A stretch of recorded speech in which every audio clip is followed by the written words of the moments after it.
All right. So it's saying I'm live here. Let me make sure. Let's see. Of course, always takes a second to get set up here. All right.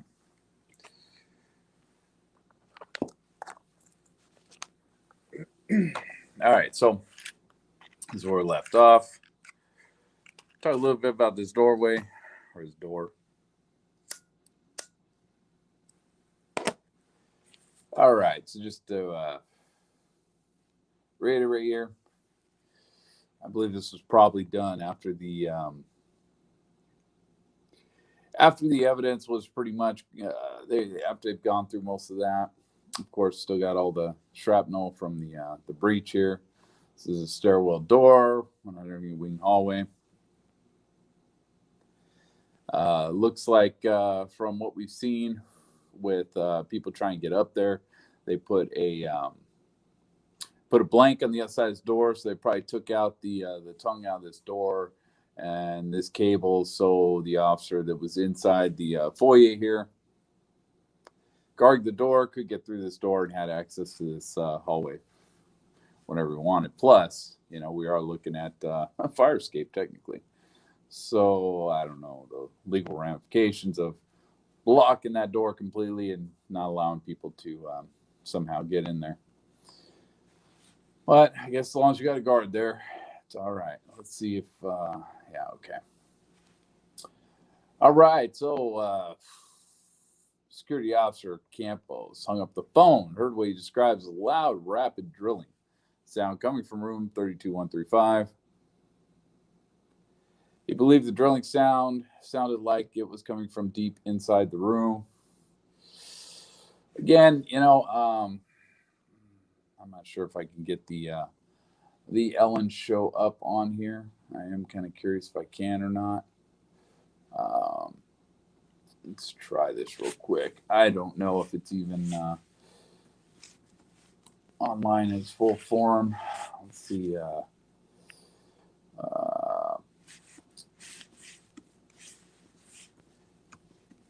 Let's see.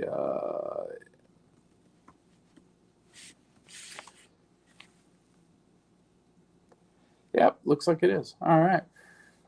So we got that. All right. So let me go into that as we get to the point where Campos is. They're reading his statement. Thinking that's about as far as I'm going to be able to get on this, because that's going to take a while. Because Campos is a pain in the ass. So I heard what describes rapid drilling sound coming from room 32135. We're going to have to get into that a little bit. He believed the drilling sounded like it was coming from deep inside the room. Yeah, I don't know. Because we hear the security guy talking. He made it sound like they didn't know where the drilling was coming from. Anyways, walking towards center core, security officer Campos heard gunfire coming from the room 135, ran down the hallway. Security officer Campos realized he was shot in his left calf as he took cover in the alcove between rooms 32122 and 32124.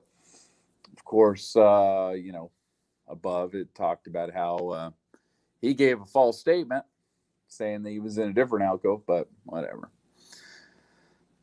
Using, and again, I don't know how they know that unless Shuck is the one that disputed that, because otherwise there are no cameras up there. There's no way for the police to even know where the fuck this guy was at, unless there's something they're not telling us as far as someone coming out of one of those rooms and giving them that information. So using both his radio and his cell phone, Security officer Campos advised security dispatcher he was shot in the leg with a BB or pellet gun and was injured. Well, I mean, first off, if you think it's a BB or pellet gun, I don't know how you would think that when you got a jackhammer sound coming down the hallway. So there is that. There's also the problem of it's a BB or pellet gun. Why are you freaking out this bad about this happening? And why are you hiding in that alcove? think it's a fucking pellet gun, man, I think you would try and kind of jam down that hallway a little bit. Anyway. He stayed in the alcove while on his phone with the dispatcher waiting for help. Okay, at least we got some timeline there. Security officer Campos heard more gunshots coming from inside room 32135, but no rounds were coming down the hallway. All right, we're going to have to dissect his statement a little bit on that. Definitely. So, as country music performer Jason Aldean performed on stage, LVMPD officers working the interior of the event heard what they described as fireworks going off. Officer Hutchison and Special Events Coordinator Rodriguez, who were in the command post with security personnel, used the video monitors to look for the source of the noise. And you know what? I got to make sure. Let me see if I get the echo here. Yes, I do get the echo. All right, we're good. Look for the source of the noise. Upon recognizing the source of the noise to be gunfire, Coordinator Rodriguez directed all officers to change their radios to Convention Center Area Command. Well, at least we know who that is, because we do hear that on the radio channel. Coordinator Rodriguez monitored both the event's radio channel and CCAC radio channel, Convention Center Area Command, I believe, throughout the incident. Sorry, I got to take this thing off here. All right. LVMPD officers inside Las Vegas Village recognized the sounds were coming from southwest.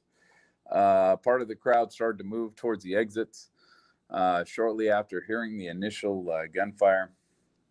LVMPD officers heard the first long burst of described automatic gunfire. Once officers recognized the sound to be gunfire, they immediately searched for the gunman. Yeah, we kind of see that happen. Security personnel, along with LVMPD officers Hendricks and Varson, were in the security office of the Mandalay Bay with two females being detained for trespass. They called them hookers, I believe, in one of the statements. So I guess that's what they are. They became aware via the radio of an active shooter call. Security manager Olke headed toward the Luxor side of the property. Well, another call came over the radio that a security officer had been shot with a pellet gun in the tower of the Mandalay Bay. Head toward Luxor side. Man. Security manager, why are you heading towards Luxor side? Okay. That's interesting, because we do have in this, one of the guys in one of the radio rooms talking about how there was a call from the Luxor about the same time. Now, I thought the Luxor call came in later, but yeah, some screwball with that. So let's see what we got for the footnote on that. Security Officer Campos. Oh, God. Come on. Really? You couldn't just put his fucking name up there? He couldn't just put his fucking name up there? He had to actually footnote that thing? What a waste. Security Manager Olke ran to Center Core guest elevators of the Mandalay Bay and met with security managers Sottle, Umstott, and LVMPD officers Hendricks and Barson. Was Sottle there? Huh. Was Sottle in that elevator? Maybe he's in the Corps. As they arrived at the elevators, Engineering Supervisor Shannon Alsbury was holding the elevator door open. We see that. Engineering Supervisor Alsbury used a key to lock out the elevator and keep it from being stopped by guests trying to get on. There was conflicting information being broadcast on the exact location of the shooter, whether it was on 29th, 31st, 32nd, 33rd floor. While in the elevator, they decided to check all the floors. I don't think that's accurate.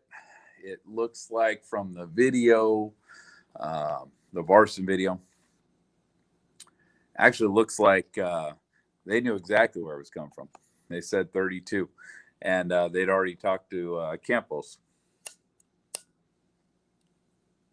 At least Alsbury already had the word. It was up on 32 while they're in the elevator.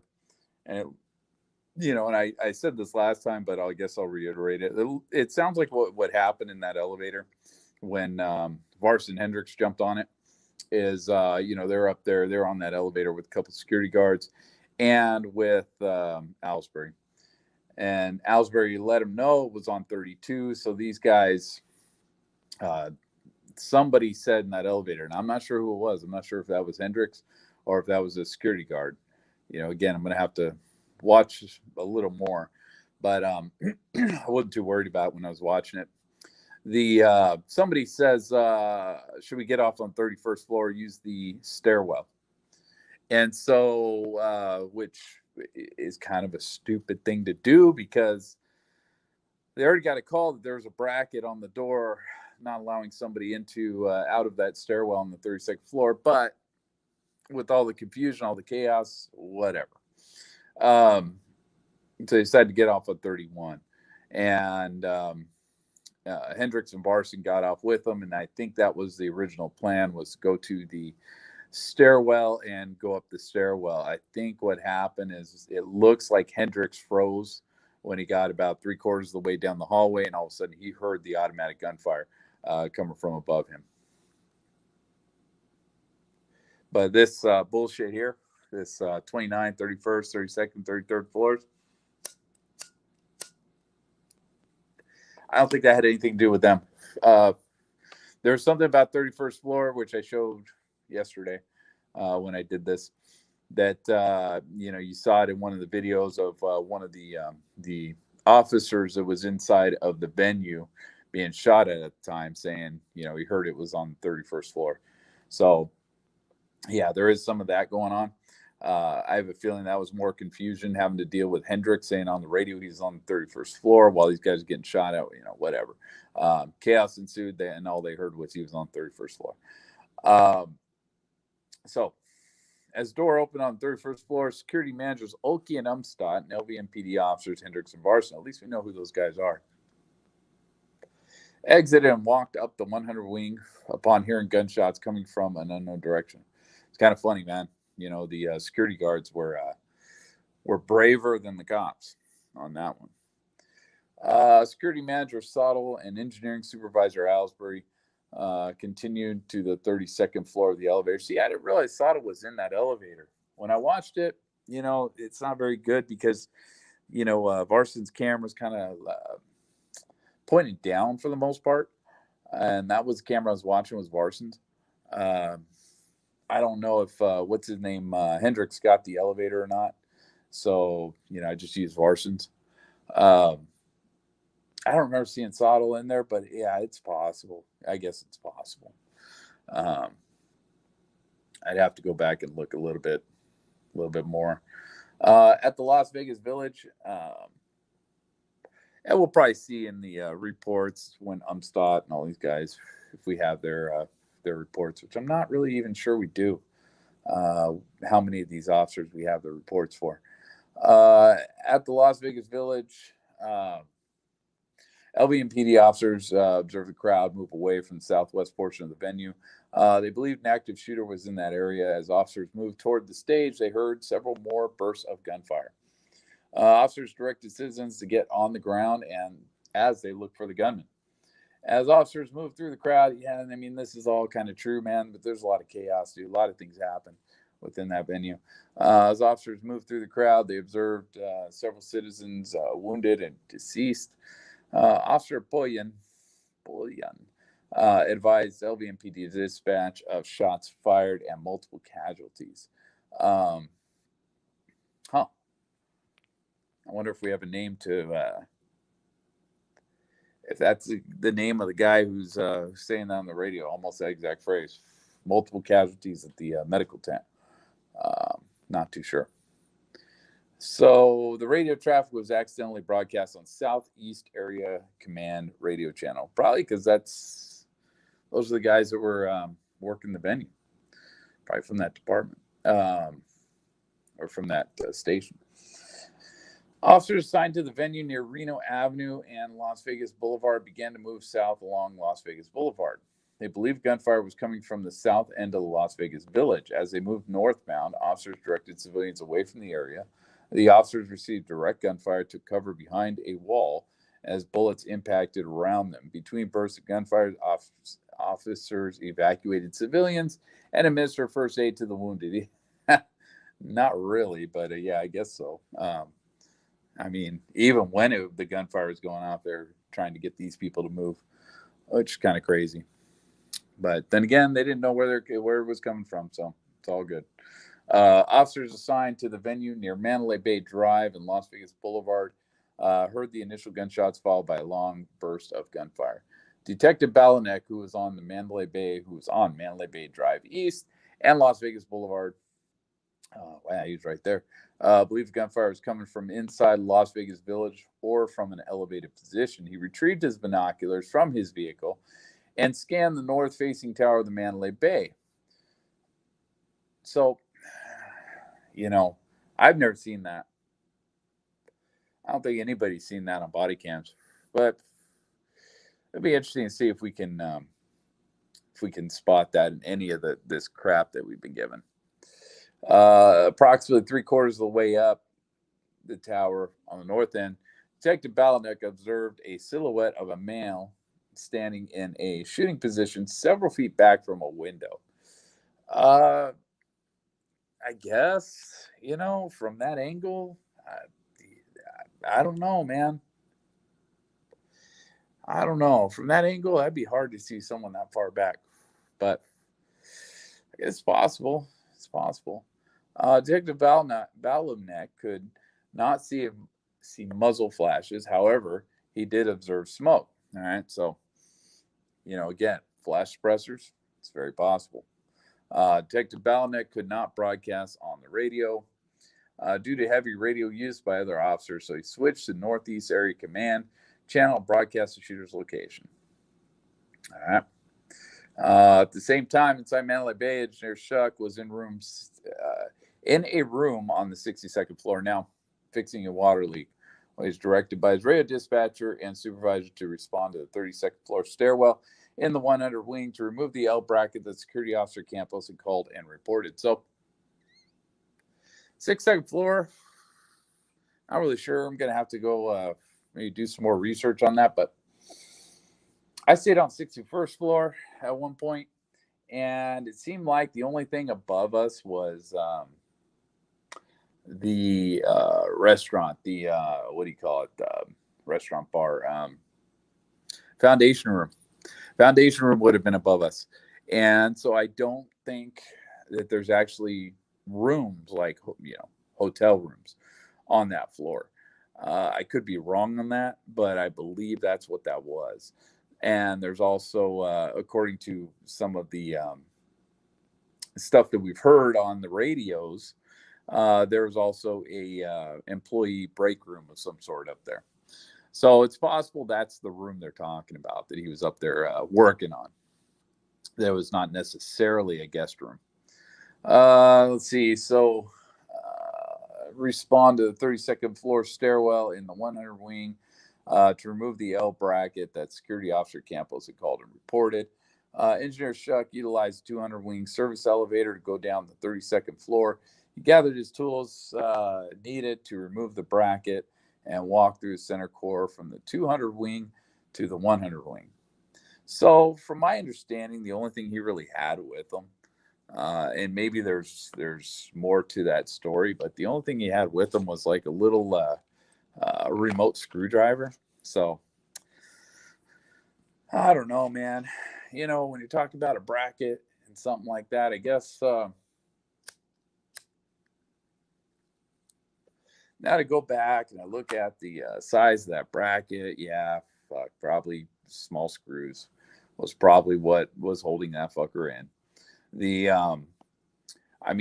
But you would think with an L bracket, you would think it would be something larger with bolts.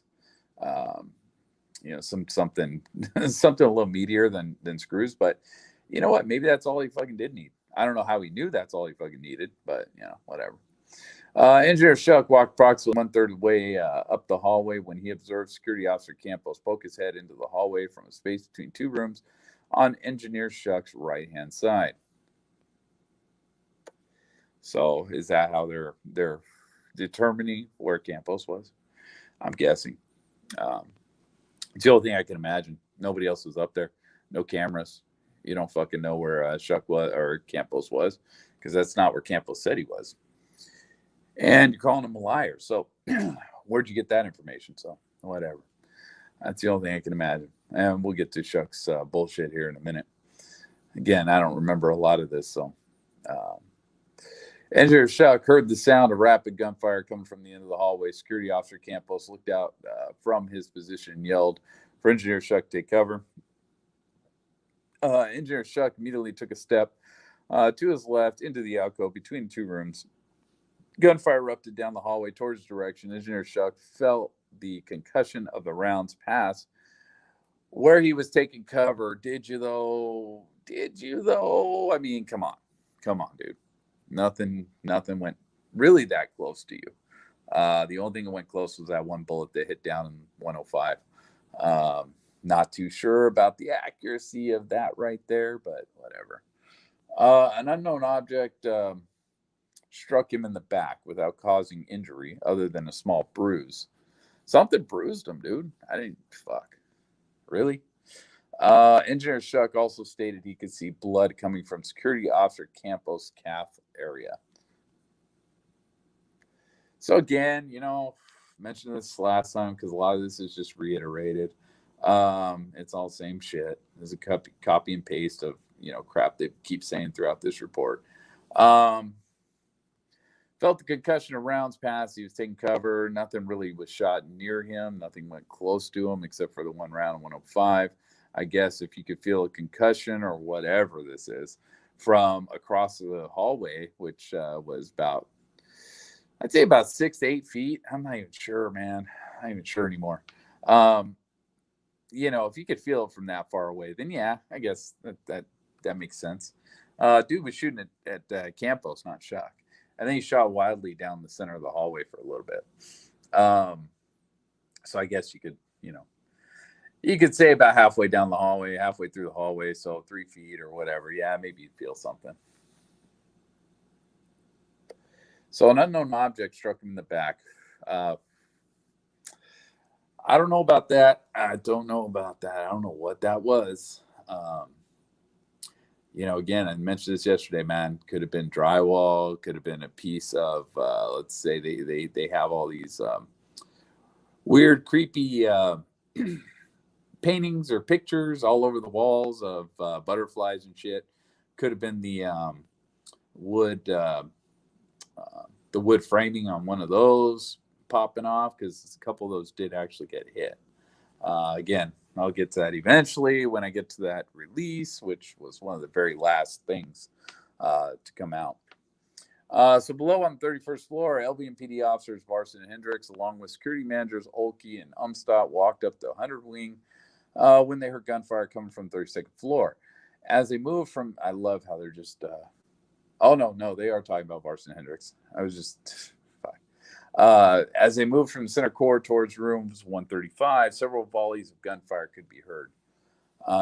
When they reached the area of room 31134, Officer Hendricks instructed everyone to move back. Officers Varson and Hendricks, along with security managers, moved back and took cover in an alcove. They remained in the alcove for just over 2 minutes. That's where they fucked up. Because that was not the right move. At the very least, man, I should have been up there at the bracketed door, trying to get in that bracketed door. And, that they would have been safe behind that bracketed door as well. But they didn't know that, of course.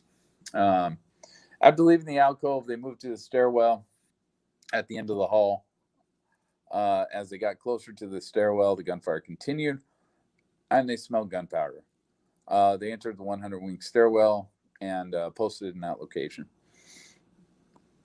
Yeah, I'm gonna have to watch a little further into that video because I don't remember,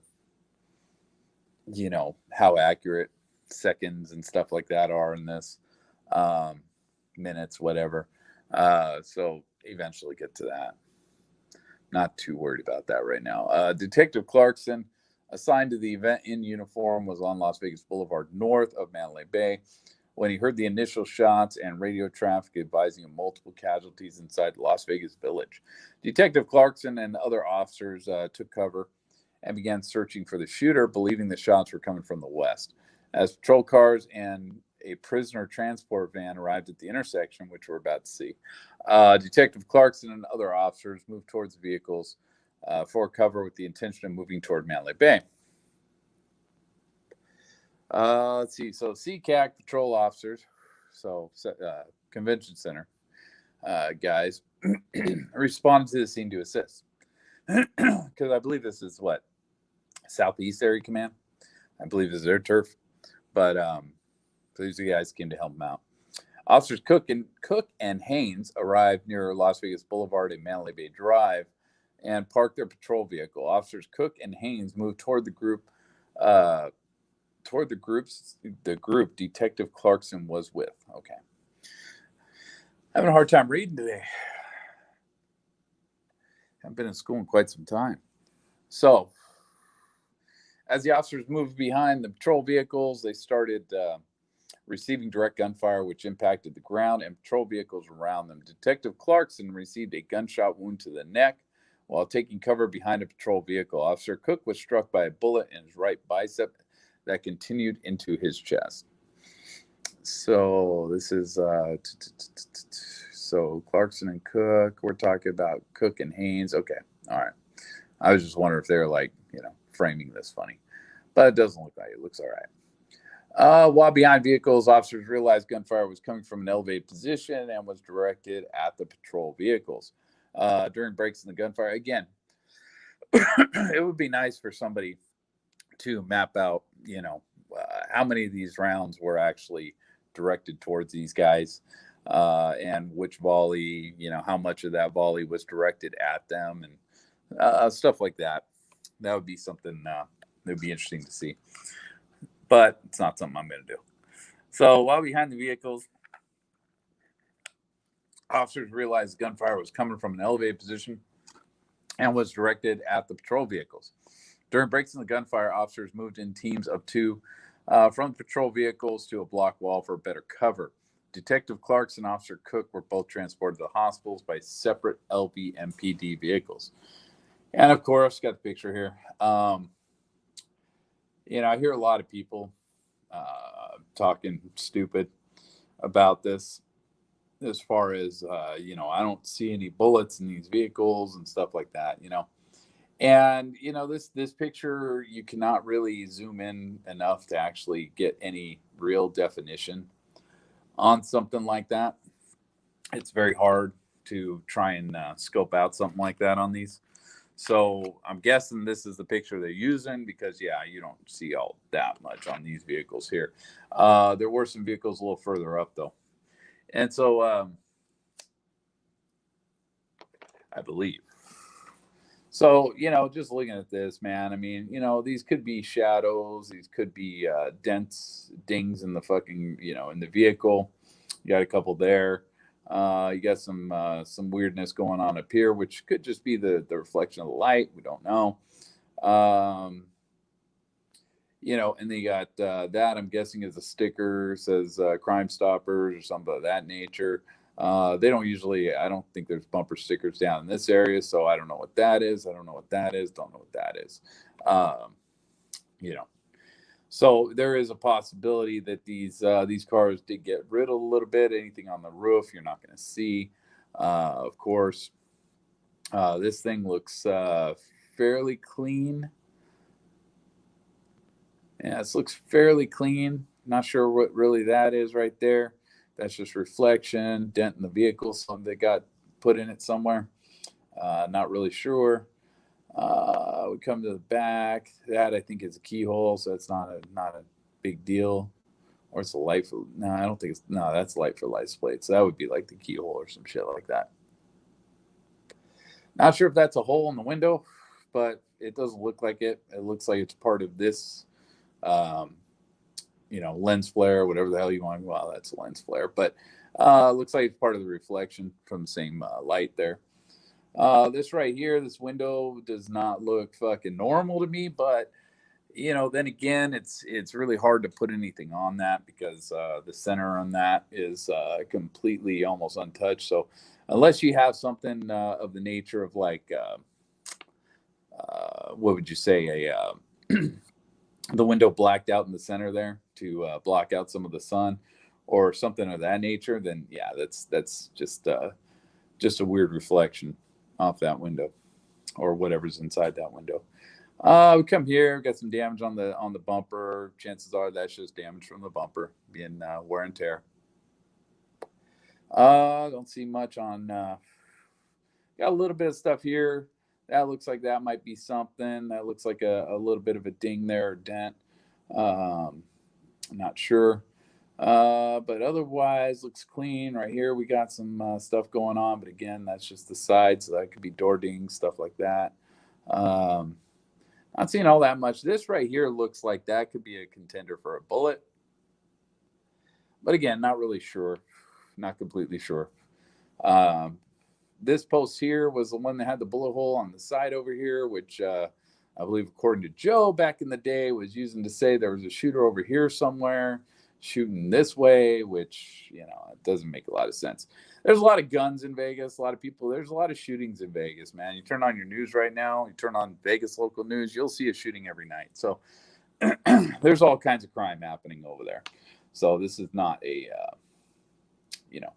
normal thing. Now, no, that's just a reflection. That's not broken glass. Don't see any broken glass down here, so chances are that's just a reflection. So yeah, I don't really see too much going on here in this picture that we're going to spot, but I believe that the cops that were getting shot at heavily were down in front of this car here. You got the bus stop up here and stuff like that. I believe they were the ones that are actually getting chewed up. So yeah, you're not going to see much from that picture there.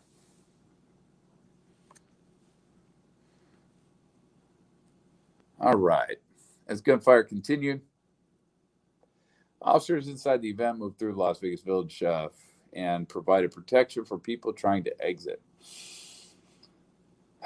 This included the actions of Officer Hartfield, who was attending the concert in an off-duty capacity. He was mortally wounded while taking police action. I don't want to get into Hartfield. I don't know enough about him. It's not in my wheelhouse whatsoever, so I don't really want to get into that. And whether they're saying this just to save his ass or what, I don't know. Officers located wounded persons, began first aid measures, and coordinated medical efforts with off-duty medical personnel who were attending the concert. Okay.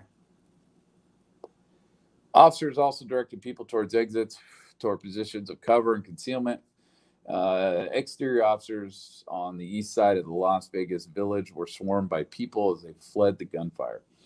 Officers directed them to continue east and north as they recognized gunfire was coming from the Mandalay Bay. As officers began to encounter wounded civilians, casualty collection points were set up and first aid was rendered. Officers assisting getting the wounded to hospitals via ambulances, private vehicles, and patrol cars. This is an interesting line here, but it's not a big deal, dude. It's, counter wounded civilians, casualty collection points were set up, and first aid was rendered. I don't know, man. Not too sure about that, but it is what it is.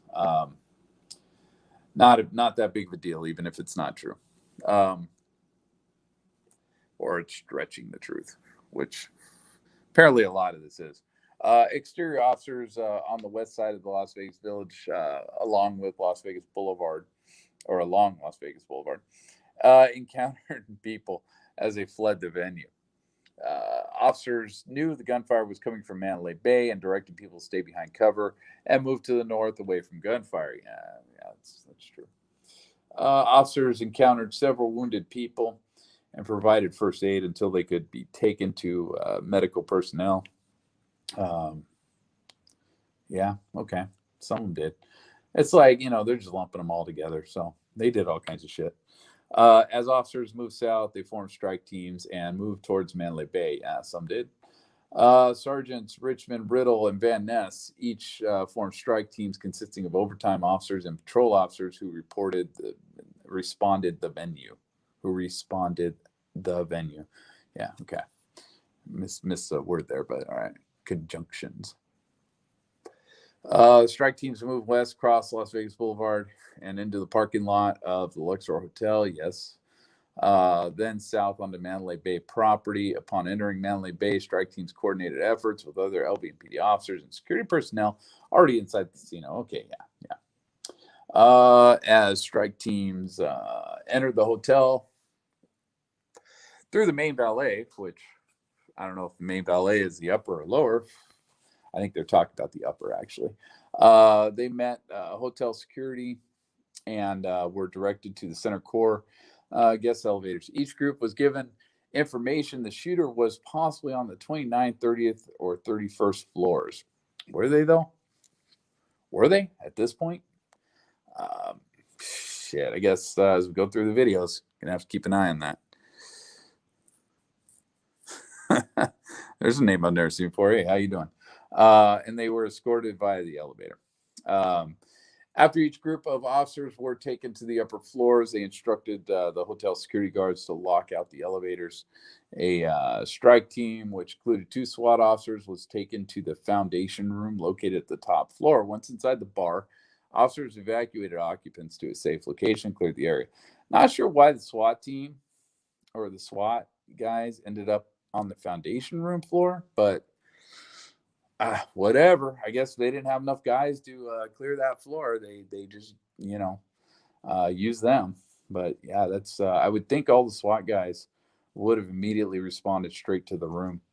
I would think Levi would be on that radio saying, "Hey, get your ass over here. I need you here."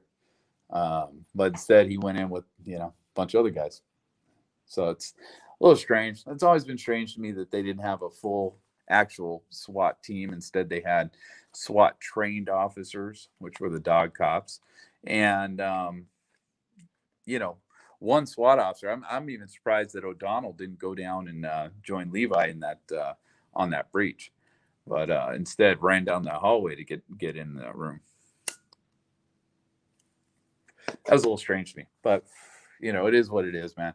These guys made whatever decisions they made for whatever reasons they made them, and there's no change in that. On 32nd floor, security officer Campbell's engineer Shuck were still pinned down in the hallway. Engineer Shuck heard another round of rapid gunfire and believed it was being fired towards the outside of the building. All right, so we're getting a little out of order here, I think. Well, no, not necessarily, because we don't know what time the SWAT officers were in the foundation room. I don't think we even have those body cams. I've never seen those body cams. I mean, it's always possible I've missed stuff here, but I don't remember seeing those body cams anywhere. During a small break in the gunfire, engineer Shuck and security officer Campos ran from their position back towards center core. All right. Well, yeah, we do have that in Alsbury's statement. Goes through a little bit of that.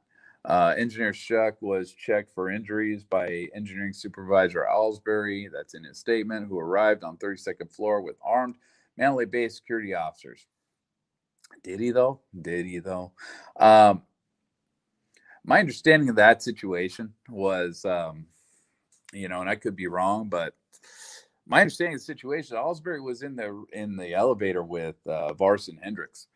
And I think there were 3 security guards in there with them. So you would have had a total of 6 people in that elevator. So my understanding of what happened, as far as what I can see in that camera, and again, you can't see everything in the camera because it's kind of facing the fucking ground, but it looks like Alsbury's in there. He takes them to the 31st. They decide to take the 31st floor and go use the stairwell, which was the plan, I guess, which didn't happen, but that was actually the plan. And Alsbury went up to the 32nd floor without the police. So if there was somebody else in that elevator, yeah, he was up there with whoever that was. Whether there were multiple people, I don't think so. So the security officers, I'm not too sure about. Anyway, moving on. That's just my interpretation of events as far as what we can see on body cam, and not even using his statement itself. I believe his statement, I don't remember if it said he went up with anybody. I don't think it did. I don't think it mentioned specifically he went up there with anyone. It just mentioned that he was in there with the cops. They all got off on the 31st floor. He went up to the 32nd. Anyway, Engineer Shuck stated the gunfire continued for several long, rapid volleys with short breaks in between. He described the breaks and fire lasting only 5 to 6 seconds before the gunfire would continue. It's not completely accurate, but it's not completely inaccurate either. I mean, like I said, they're being very generalized here, because yeah, you did have breaks in the gunfire where he kind of lost his rhythm, especially towards the end there, which would have only been a couple seconds. But For the most part, I mean, there were some of those volleys. There were minutes in between them. Now, again, I'm not the master of the volleys. With all this, that's never ever been my wheelhouse. And as far as the volleys go, when Chuck was up there, I forget what volley he got up there in. I know people know that information, but not sure if there were 5, 6 things. But as far as this shit goes, as far as a lot of this shit goes, I take it with a grain of salt because honestly, dude, when you're being shot at, man, seconds got to feel like minutes and shit when you're trapped in that hallway. So, and all the adrenaline and stuff like that. So who the fuck knows? Who cares? I'm willing to give him a pass, even if that is not accurate. Let's see. So as LVMPD officers arrived on 32nd floor, they proceeded down 300 wing. Officers made entry into rooms and searched for occupants. Um, okay, I guess, yeah. Engineer Shuck redirected the officers to the 100 wing where the shooting occurred. Did he? I guess. I don't know. The sound of gunfire had ceased. The officers transited because I thought now I could be wrong again, but I thought Chuck went down the elevator to lock out the elevators. I thought that was kind of his job on that, but I don't know what he's doing down that 300 wing. The officers transitioned from active shooter protocol to barricaded subject protocol. Jesus, man, really? There's such a thing as the two, and began slowly and methodically evacuating guests from their hotel rooms. All right. I guess that's the difference.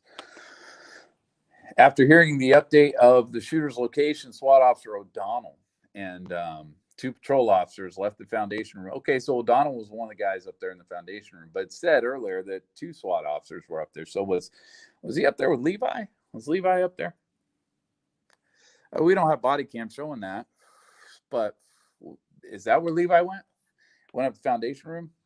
I guess.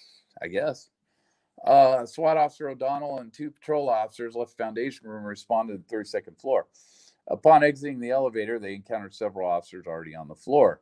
The officers moved up the hallway towards the suspect's room. Again, I'm going to have to pay attention for that when we go back through a lot of the footage.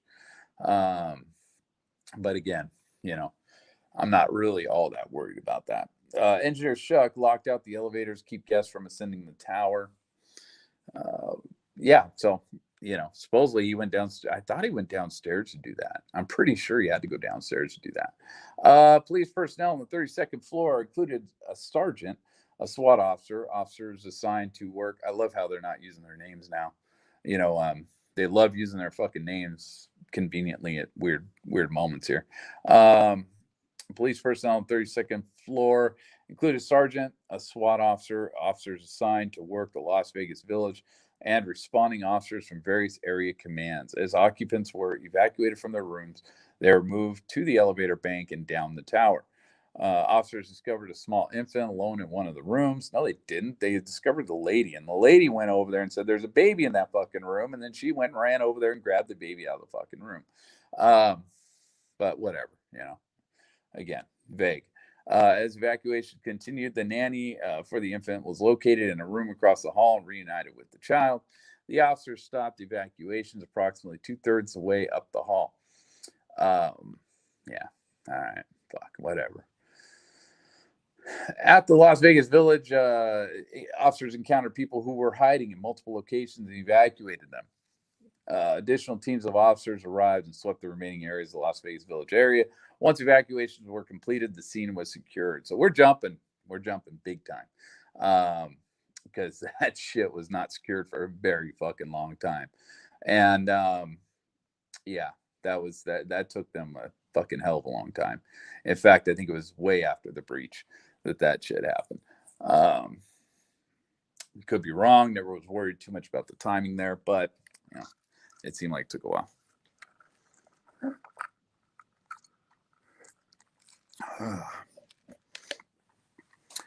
Oh, let's see. What are you asking? Who else was in that wing and witnessed what happened at the time?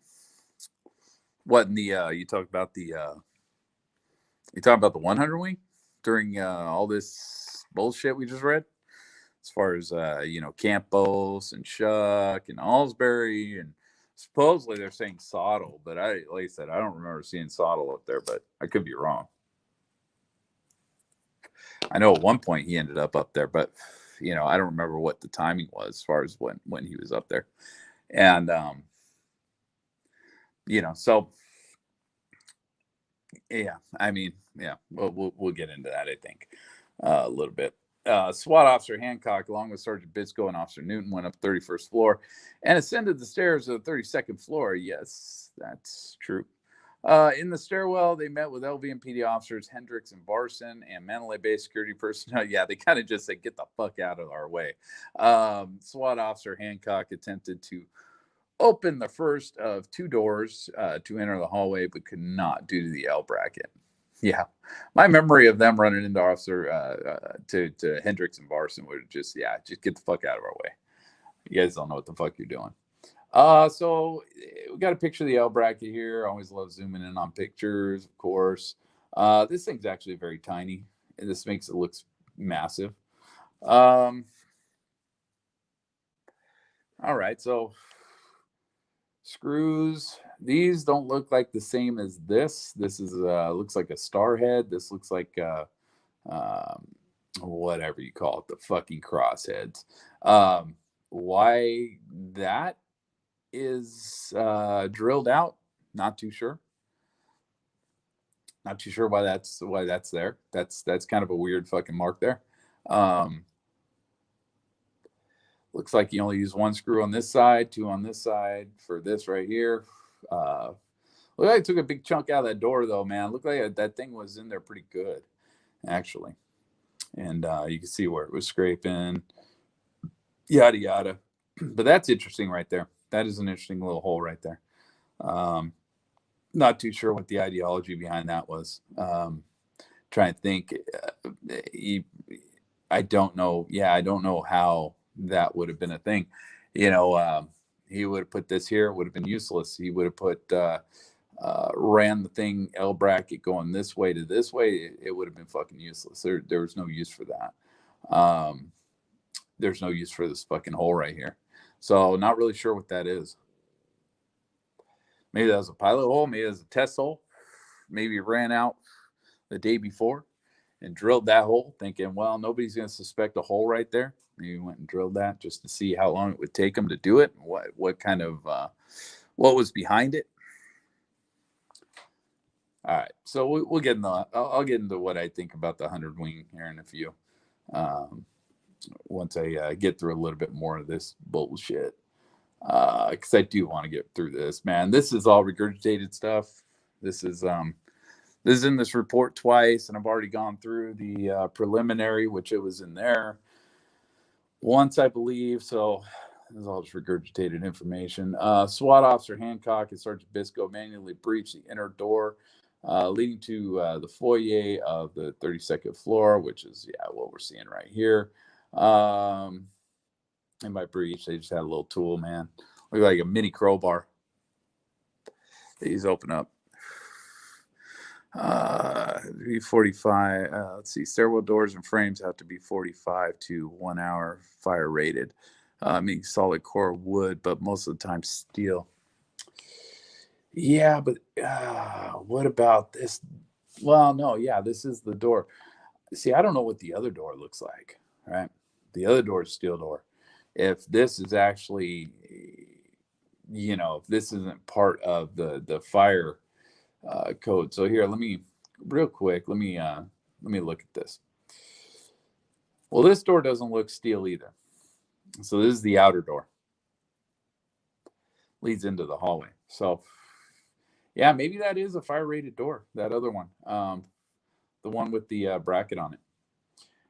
Whatever the hell this wood is, maybe that's the fire treated, whatever the fuck they have to do for that, because I'm not an expert on doors. Who knows?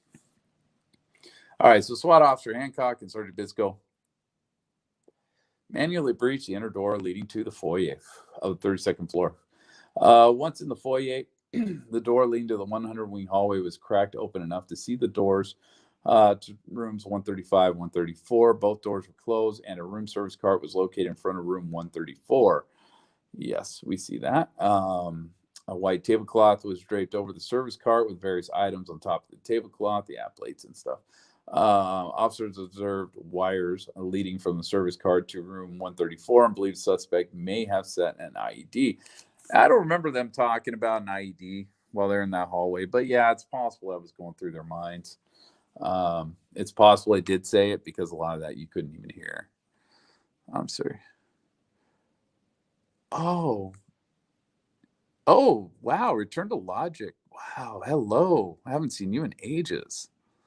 That's awesome to see you. The people who were there videos, firsthand stories videos. I got sick. I had to, like, oh, I'm sorry. I shouldn't be reading this out loud.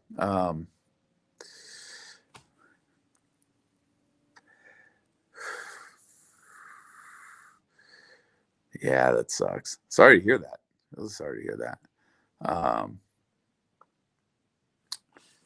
Yeah, sorry to hear that. All right. As you see, I've been fucking hitting this hard. Just on a personal level, Innocence Hunter Pass kind of lit a fire under some of us, and we decided to kind of go crazy on this. All right, so here with this right here,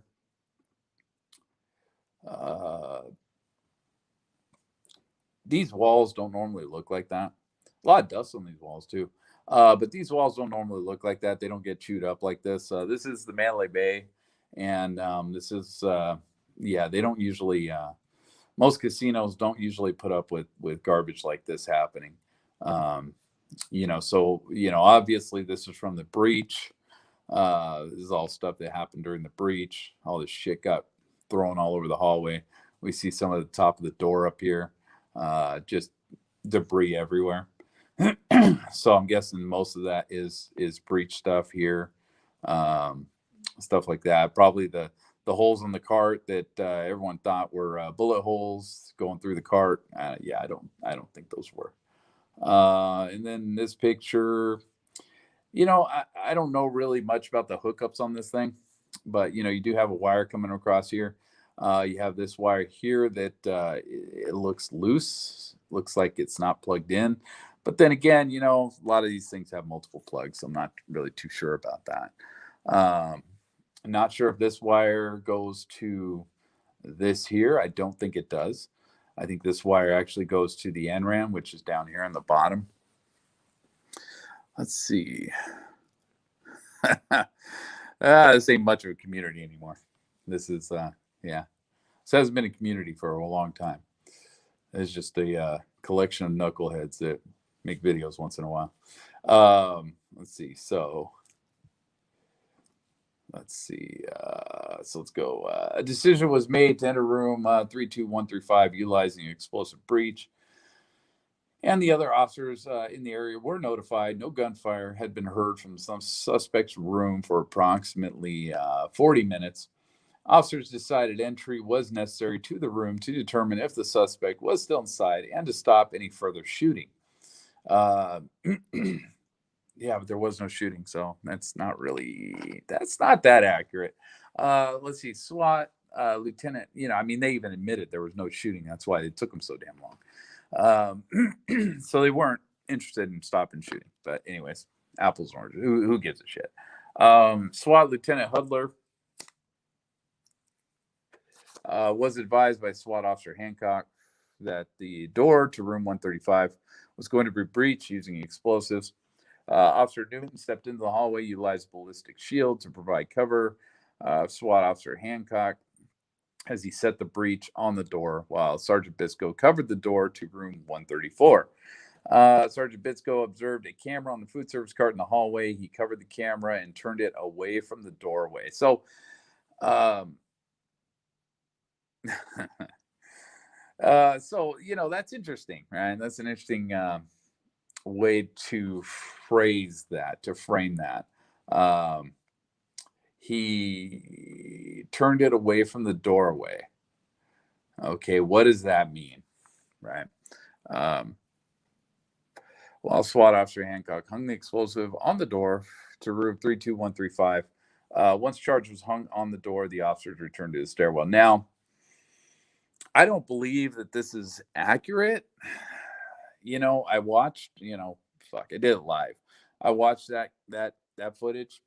I don't believe Bitsko actually. I don't remember him actually going into the hallway. In fact, I don't think he did when he put that breach up.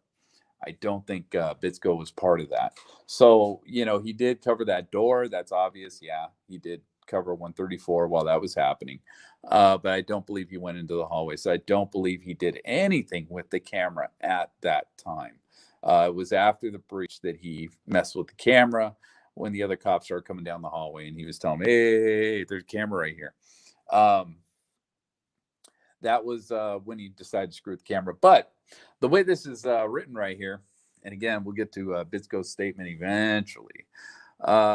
He covered the camera and turned it away from the doorway. What doorway? What are we talking about here?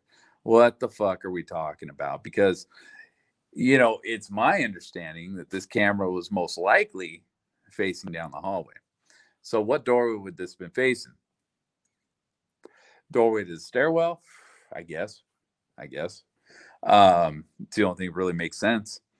I don't know why he'd be looking at the door for 133 or why he'd be looking at his own door, unless, of course, he couldn't see, the dummy door side of his door. He couldn't see that at all from any of the cameras he had set up, unless that was facing that door, which I'm sorry, I just don't believe it. I have a hard time with that. And that camera could have got knocked around due to the breach anyway. So even if he did actually turn it in a different direction than what it was facing, does not mean it was the direction that Paddock left it. Right. So, there's issues with that. Bullet holes in the door there. Yeah, I really don't care to really zoom in on those. Just don't give a shit. Yeah, there were holes in the door. It's obvious. See that later. Well,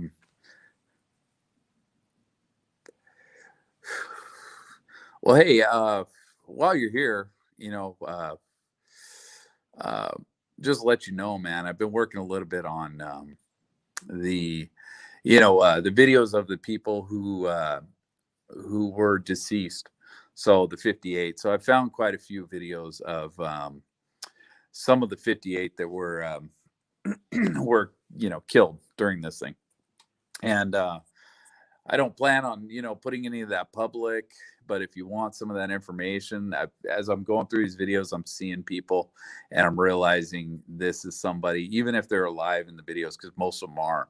I'm realizing I know who this is. I can find out who this is. I'm seeing a lot of the casualties from this event within the videos I've been watching. So I can kind of map out some of the, events that happened with a couple of these people who have actually passed away at this point. And, but just so you know. So, where was we? Where was I? The approval for the breach was given to SWAT Lieutenant Hudler by SWAT Lieutenant Hudler. Officers were notified over the radio that the door to room 135 was going to be breached and take cover. Sergeant Bitsko utilized the ballistic shield to keep the door. Oh, yeah. Okay. So, use the ballistic shield. Keep the door from the foyer to the hallway open in case of the explosion damaged it. I think it was more for egress, just in case they had to haul ass out of there in a hurry. SWAT officer Hancock observed approximately 12 officers in the stairwell behind him. He designated those who would be what is this? He designated those who would be make entry. What the fuck, dude? That's like bad subtitles. Into the suspect's room. Oh, that's weird. Okay, so I guess over the radio he told them who got to go in the room. That's strange. The other officers would be a downed officer rescue team. No, you don't have to be sorry for anything, man. You got nothing to apologize for. You got nothing to prove to anybody. Don't worry about it. But a lot's gone on since you've been gone. And I'll have to talk to you about it. The entry team consisted of Sergeant Bitsko, Officer Newton, SWAT Officer Hancock, and Officers Donaldson, Zerpis, and Walford. Officers Burns and Teal were assigned to posts at the door upon team's entry to guard the hallway. The explosive breach was made into room 32135 and broadcast over the radio. God, they drag this fucking breach out, man. What the hell?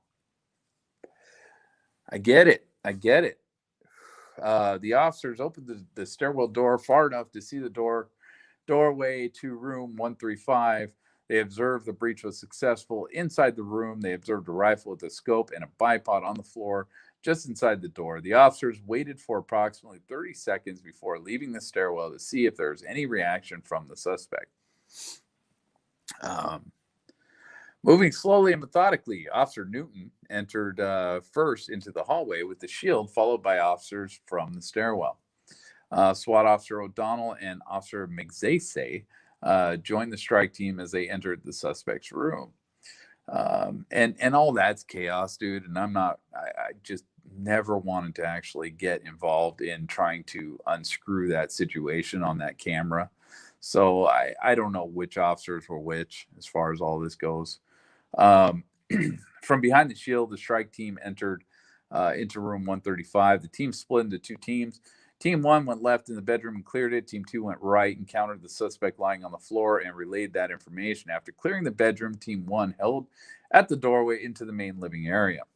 I want to know who the guy was that said the window's not fucking broken, man. Who the Hoover fucking captain is there.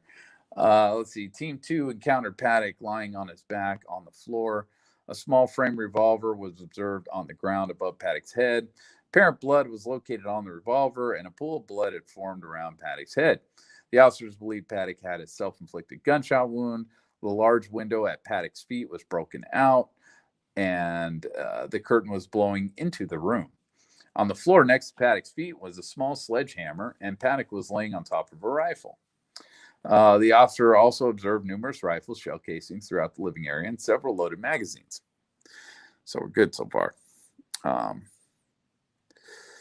Yeah. Yeah, this has been crazy. Let's see. Team 2 continued through the living area to the right and encountered a locked door leading to the connecting room 134. Team 1 moved through the living space up to Team 2. SWAT Officer Hancock and Officer Walford attempted to kick the door open, but determined it was a solid wood door inside a metal frame. Now, I don't know if we hear that. I guess it's possible. I have to go back and listen for that, but honestly, it doesn't even matter if they tried to kick it or not. It was decided a second explosive breach was needed to gain entry into the connecting room. SWAT Officer Hancock breached the door. Immediately following the explosive breach, SWAT Officer O'Donnell had an unintentional discharge of a three-round burst from his rifle. Officers in the hallway heard the shots fired, and broadcast shots had been fired inside the room. I don't remember hearing that on the radio, but yeah, I guess it's possible. Officers flooded into room 134 through the breach adjoining connecting door. So, yeah, I wouldn't say that. I mean, this is deceptive, the way this is written. O'Donnell had an unintentional discharge. Now, I explained this the other day, or yesterday, how I feel that is not necessarily, I mean, it may be accurate, but it doesn't seem like it. From where those rounds hit in the furniture to where he actually says he was standing, it's hard to imagine that that's accurate. So I'm not really too sure of that. I've always kind of been of the mindset that an officer, a cop gets in trouble when they discharge their weapon like that, especially, I mean, thinking about something like that, man, this guy's behind you and all of a sudden he shoots off 3 shots randomly. That's a little fucking crazy. If it's negligent, that's a little insane, right? That's going to make you think twice about having that guy as a partner. So, I've always kind of been of the opinion that it's possible that O'Donnell did not actually fire these shots, but took the hit for somebody, because he is a SWAT guy, he's probably not going to have much heat come down on him, especially on a night like this when all this is going on. Nobody's going to pull him off or anything like that. So, it's all hands on deck at this point. So I'm guessing, I'm thinking it's possible that this guy maybe just took the hit for somebody else. But, I'm not really sure. It's just we know where O'Donnell said he was standing, and something doesn't quite add up. And we'll get to those pictures here in a minute to kind of get an idea of what I'm trying to say here. Officers in the hallway heard the shots fired. Broadcast shots had been fired inside the room. I don't remember them broadcasting anything, but it's possible, I guess, with all the different channels they were using and stuff. Officers flooded into room 134. Now, this is a misnomer, and this is bullshit. But, I guess that's interpretation.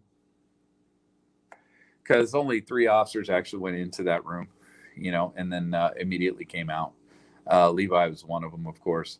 So flooded into the room. I don't know. I don't like the way they worded that. But whatever. As room 32134 was cleared, several rifles were found inside the room. A small hallway separated the main area of the room from the bathroom and main door. Another food service cart draped with a white tablecloth was in the hallway. A laptop computer was on the cart, showed a live feed of the hallway. Inside the room, one of the large windows was broken out. At least they tell us that it had a live feed of the hallway. So I do believe that. And that would make sense. But, at least it's in writing. Inside the room, one of the large windows was broken out. Yeah, okay. Both rooms were searched a second time to ensure a person was not hiding under any furniture. What? Wow. Okay, so that's a little different. That's something new. Both rooms were searched a second time. I know 134 was, or 135 was. I didn't realize it went back into 134. To ensure a person was not hiding under any furniture, several suitcases were observed throughout the rooms. Many of the suitcases contained loaded magazines. Officers observed a camera attached to a peephole in the main door of room 32135. Yeah. I mean, earlier in this thing, it said basically the way it was written, the way the timeline was constructed, it says that as soon as they cleared both these rooms, they made it a crime scene, and nobody was allowed back in until that morning, which is false. And right here, they're actually contradicting that. So that's, it is vague enough that they could say, well, that's not what we meant. But, it's weird. I don't like how they keep kind of contradicting things. Sergeant Matchko was in the hallway and entered the rooms once they were cleared, along with officers still in the room. Sergeant Matchko secured the crime scene. Sergeant Matchko was contacted by the command post directed to locate any information in reference to Paddock. Sergeant Matchko told officers to look throughout the room in an attempt to locate any cell phones or identification for Paddock. So, yeah, right here, this basically tells you what's going on, and it tells you that what they had up in the timeline itself is bogus. These items were located, as well as several room keys and players' cards in the name of Paddock and Danley. Pictures of the items were taken and sent to the command post as ordered. So I wonder if those are the pictures we have, with all the dust on them and stuff like that. I wonder if that's some of the pictures we have. Because, those pictures are a little funny. They don't seem like actual crime scene photos. The officers rolled Paddock onto his side to check his pockets for identification, but found none. Of course, that explains the blood and kind of weird areas around the body. After the search for identification was completed, the officers exited and secured the room. So, at this point, they secured the room. I guess we can go with that. But, it was a little, it was written a little fucked up, within the actual timeline itself. Outside, officers cleared the Las Vegas Village. Multiple reports of active shooters along Las Vegas Boulevard at various hotel properties were broadcasted. Various officers joined strike teams and left to address those reports. As the active shooter reports were cleared and determined to be unfounded, officers assigned to the Las Vegas Village returned to the command post. Which is interesting that this was all like supposedly unfounded at this point, but when we see Lombardo, I forget what time that interview was. Yeah, he was still looking for fucking Mary Lou Danley, there was something going on with her. So I don't know, unfounded, yeah, I guess, but he was still looking for people, so that's interesting. Officers assigned to the Las Vegas Village remained on post until they were relieved the next morning. Officers maintained security of the Las Vegas Village and the 32nd floor of the Mandalay Bay crime scenes as detectives and crime scene analysts responded and began the investigation. All right. Thank God that's over, man, because I've read that like 4 times now. The following are interview summaries of key witnesses. Although numerous interviews were conducted after the attack October 1st, not all interviews conducted are summarized in this report. The summaries are not verbatim. Okay, so made some of this shit up, just letting you know. Shane Calloway. Let me see if I have, you know what? I didn't realize Shane Calloway was the first one on here. So let me see if I have Shane Calloway as far as no, there is no report for Shane Calloway from what I got here. So all we have is this. We don't have his actual witness statement in any of the releases, from what I understand. On October 4th, at approximately, October 4th, and this is what, 10:18 at night. So this guy probably just got off work. I think their shift kind of ends at 10 o'clock with a lot of these guys. I'm not sure if it starts at 2 or starts before that, but yeah, it seems like 10 o'clock is when their shift starts or ends. Especially with Campbell saying this is the last call of his night, stuff like that. Detectives in some of the reports, we'll get into that. Detectives DeAngelis and Downing conducted an audio recorded interview of Shane Calloway inside the Mandalay Bay.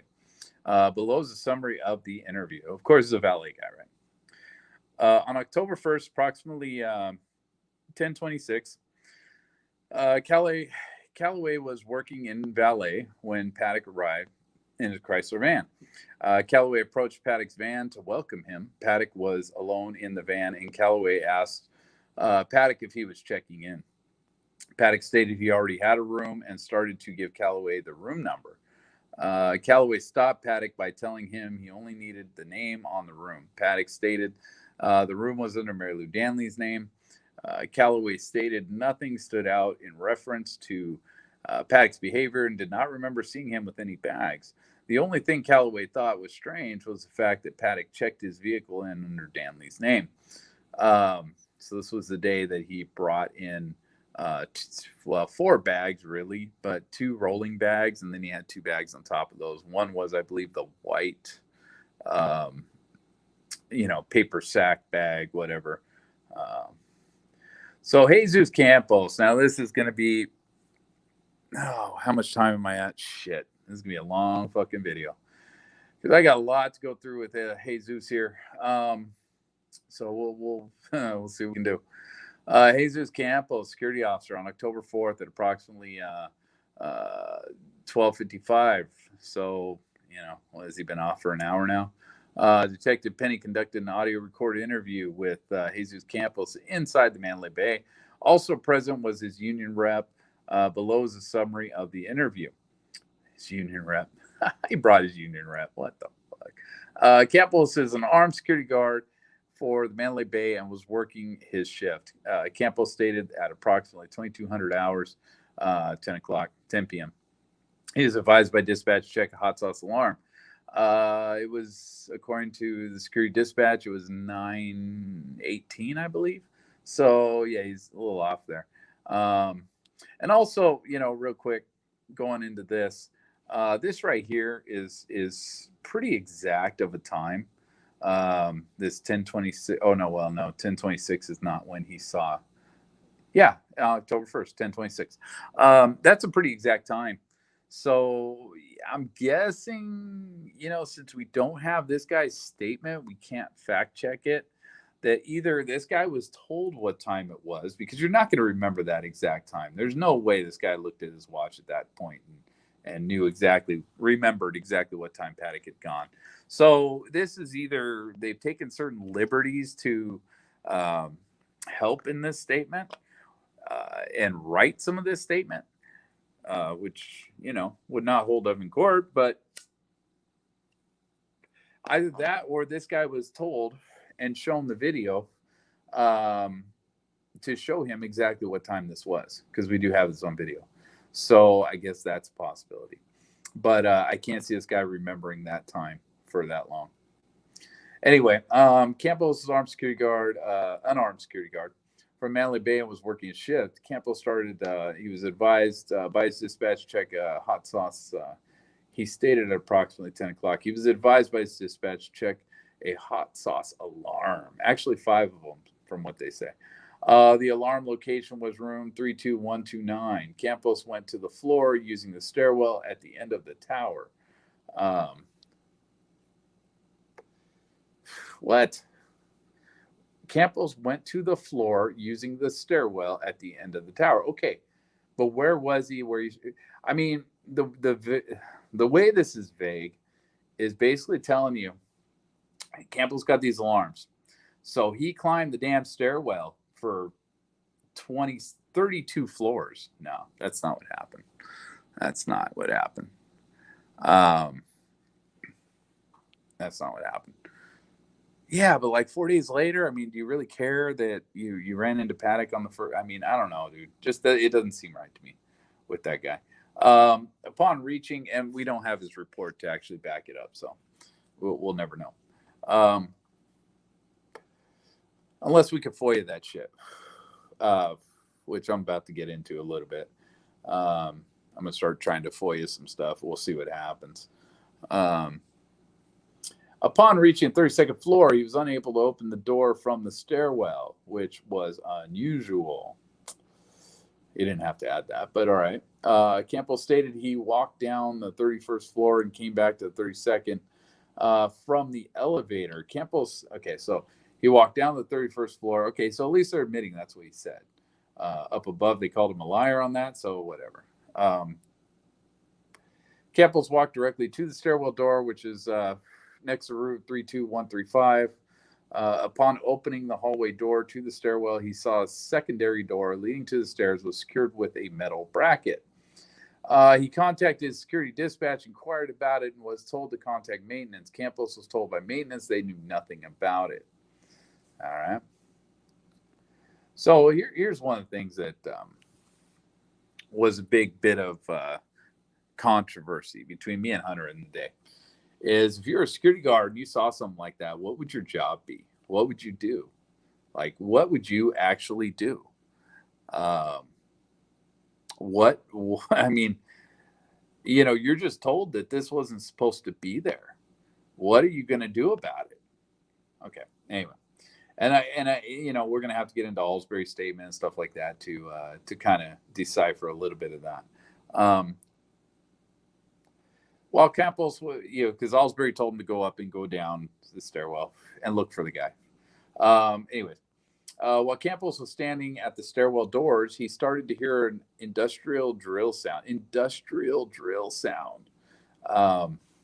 Yeah, I don't know why they added that word in, but yeah, whatever. Yeah, I would think you would call it in, and you'd probably sit there next to the door and wait for the dude to show up. But I mean, but again, Alsbury told him, why don't you go up and go down and see if you can find out who's drilling, because he's telling Alsbury at the time, I hear drilling on the other side of this door. Hold up, I hear drilling on the other side. And which made it sound to Alsbury like he heard drilling from the stairwell, from the side he was just on. And so Alsbury told him, hey, go check the other floor, see if you can find the guy doing this. Anyway, say here, industrial drill sound, which I don't know why they added industrial into that. Coming from inside room 32135. Maybe he said industrial. I don't know. We're going to read it in a minute here. Campos walked from that location towards center core of the floor and stated He was near room 32129. Okay, so here it is, 32129, when he heard gunfire behind him. That does pan out. That actually pans out because 129 had 11 bullet holes within the alcove. I say this all the time just so people keep remembering it. There are 11 holes, supposedly bullets lodged within the alcove of 129, which is a very, very, very tight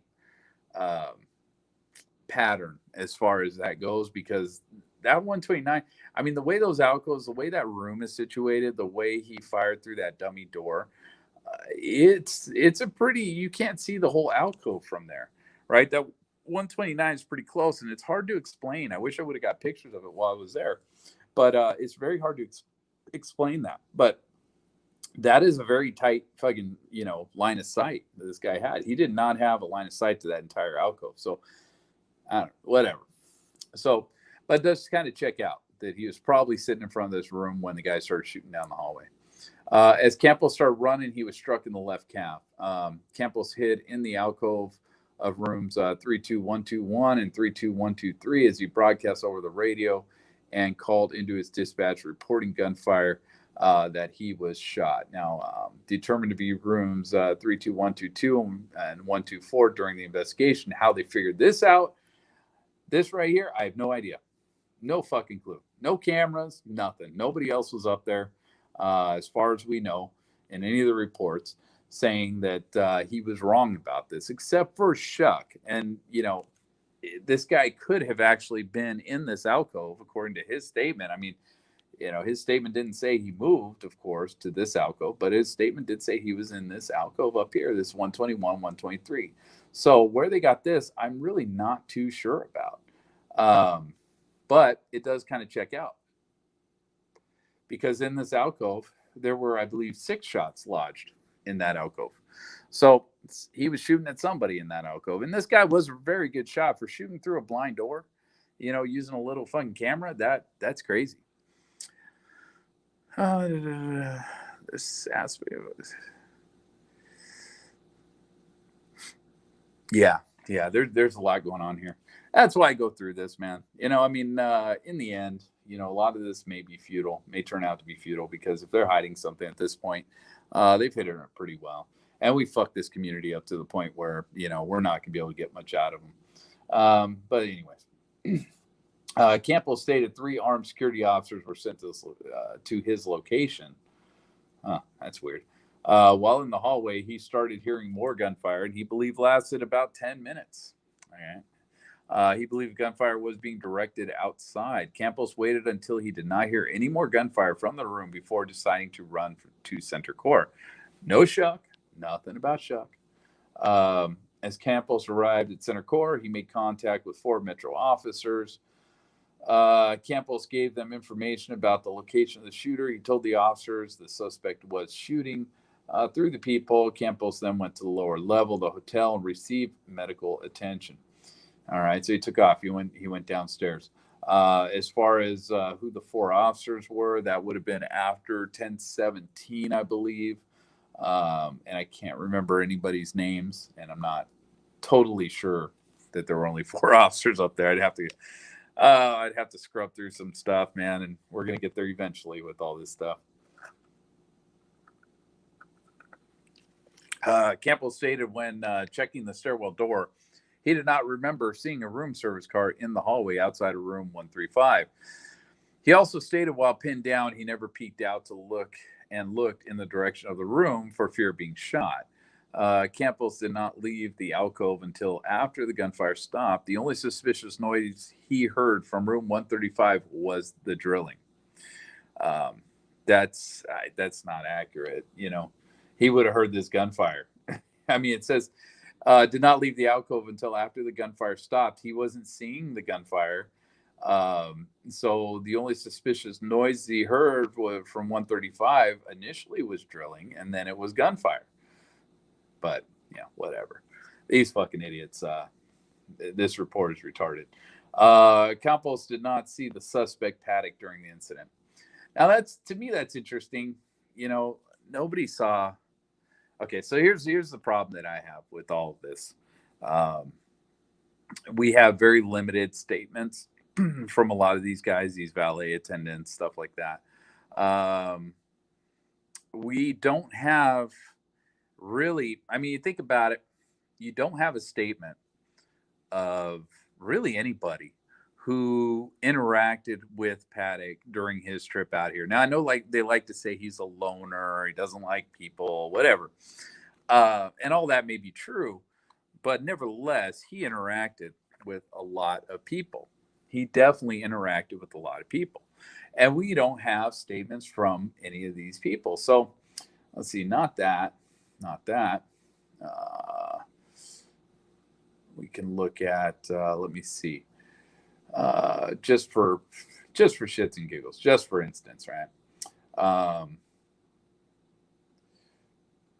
Let's see, this would be, yeah, okay, so I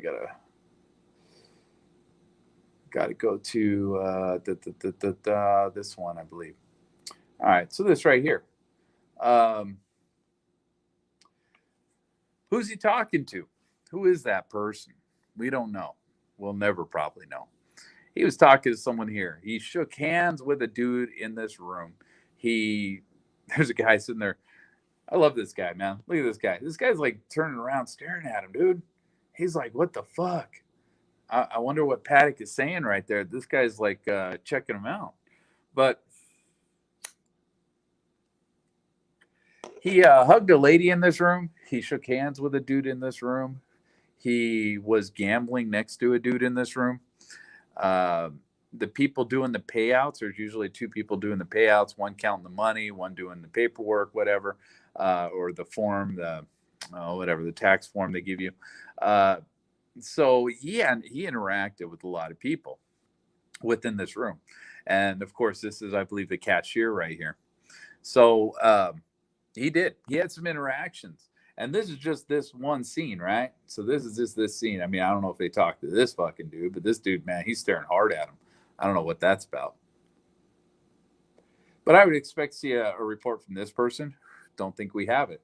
I would expect to see a report from the lady he hugged in here. Haven't seen that. The people doing the payouts, haven't seen that.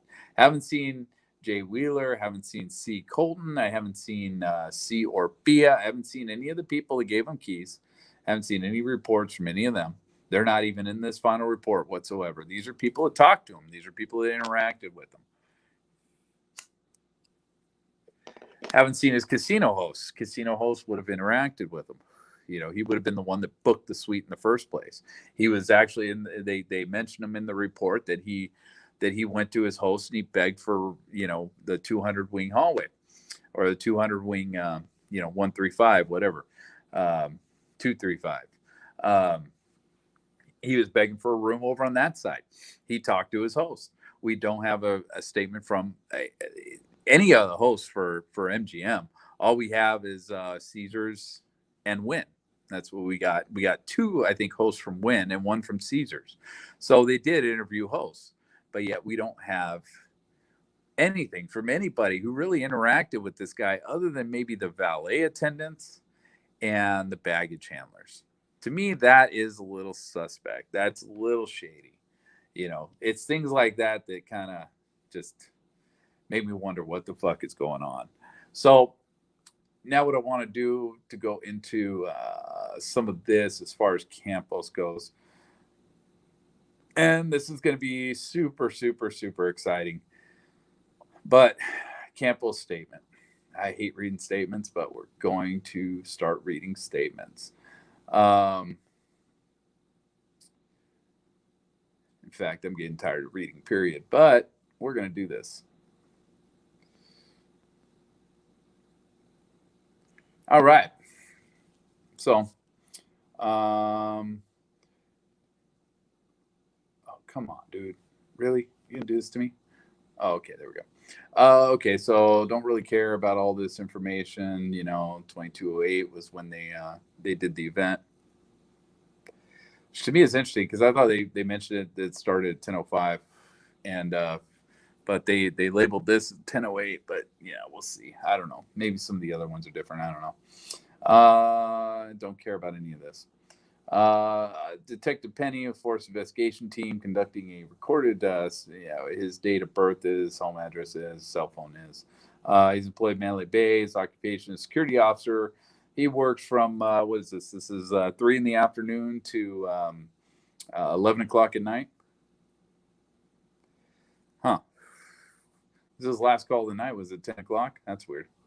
Maybe he's got paperwork he's got to do at the end of the night. I don't know. Days off are Thursday and Friday. All right. This interview is being referenced to an active shooter investigation which occurred under LVMPD event number don't care, which occurred at Manly Bay, 36th floor. Dated incident 1 October. Time of the incident 22:08 hours approximately. Interview taking place October 4th. Current time is 10, almost 11 o'clock, right? So they let him off early, I guess, to do this interview. Probably he was on the payroll for this interview. This interview is taking place in Manly Bay on the 32nd floor in room number 124, 32124. So it looks like, and this has always been strange to me, right? They blocked off the 32nd floor, and they made it into their interviewing place. They're interviewing people up on that same floor down that hallway that they blocked off. That was interesting. Also present for the interview is Junior. I mean, think about that, dude. This Campos guy, like if he is really like, legit, he'd be a little freaked out. I think Shuck would be a little freaked out. I think all these people would be a little freaked out, man. But you're gonna make them march down that hallway to come talk to you. That's a little crazy, man. I think you'd have a little PTSD going into that. So that's a little strange. So of course we know this is Jesus Campos. And you understand it's being recorded. Affirm. Who the fuck talks like that? Who says that shit? This guy is not a Navy SEAL. What is he doing? Why does he talk like that? He's a weird dude. Okay. You're working the night of 1 October. Can you tell me what you were doing and what brought you into this incident that we're investigating? At approximately 10 o'clock, I received a call from dispatch. Told me to go check the doors. We have a hot sauce system, which indicates which door is propped open for a long period of time. He should have known 10 o'clock was not accurate, man, because he was up there at 10 o'clock. That's kind of bizarre. Oh, the timeline at this point, I think, said he was up there at the end of the shooting, because that timeline had changed a couple times. So I'm not exactly sure what timeline we're going off of here as far as this was concerned. And I'm sure this was all scripted at some point. They probably drilled this into his head. So, moving on. On my patrol, I was on the last room, which was 30. I was on my way back, 32129, as I was approaching. Would you even remember this? I guess maybe you would. Yeah, probably, possibly. As I was approaching the stairwell from the 31st floor to the 32nd, the door that leads to the stairwell to the hallway was locked or secured. Locked. Okay. And I thought it was out of the ordinary because those doors are always open. I dropped down to the 31st floor. I went down the hallway to the elevator. You can't even remember what floor he went down, according to these guys. Whether he went up or down, but he can remember that door. I went down the hallway into the elevators. I believe it was the center core elevators. And then from there, I believe, you don't know what elevator you took? Are you fucking kidding me? You remember what door you went to, but you don't remember what elevator you used? You're crazy. And then from there, I walked all the way down to the last room on the left, which is the door leads into the stairwell. As I observed a metal bracket that was keeping the door shut, I called our security dispatch. They stated they weren't aware and to contact engineering. I contacted engineering. So what they're saying actually, and I think what even Alsbury says, is that he connected them to engineering. But whatever. They stated they weren't aware of the situation either. At that moment in time, I heard noises, which I assume were drills or like a very loud drill. So I started walking away from the room. You're in the room, bro. You're in the room. You're on the house phone. You're in the fucking room. What room are you walking away from? As I got in front of 32129, yeah, oh my God. What are you trying to say, dude? The fuck are you trying to say? So I started walking away from the room. Dude, you're on a house phone in a freaking foyer. You're not outside. I mean, that's what the report is saying, right? So what is it? What how is he making this call? This, like I said, this is gonna be a long one. This is gonna be a pain in my ass. Because I hate this story. It makes no sense whatsoever. As I got in front of 32129, that's when I heard gunfire. As I got hit, I was pinned in front of 32121 and 32123.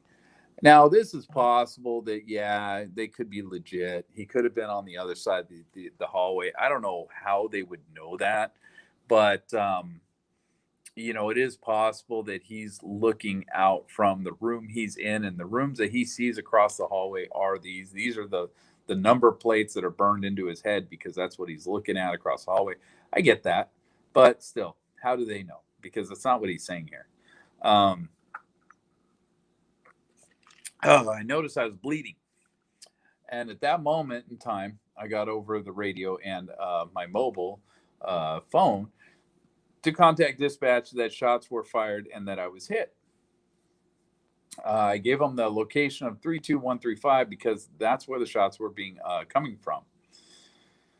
Later at that time, when he dispersed a full magazine, how do you know it's full magazine, bro? How do you know? Like, do you hear the click, click, click afterwards? I mean, how do you know? How do you know it's full magazine? You don't have a clue. Just talking out of your ass at this point. I don't know if he started shooting back outside. At that moment in time, my shift manager, is it Sottle? I don't know. I don't care. My two outside units, blah, blah, blah. They arrived at the center core. So, let's see. Try and get a time frame here. So he just shot full magazine.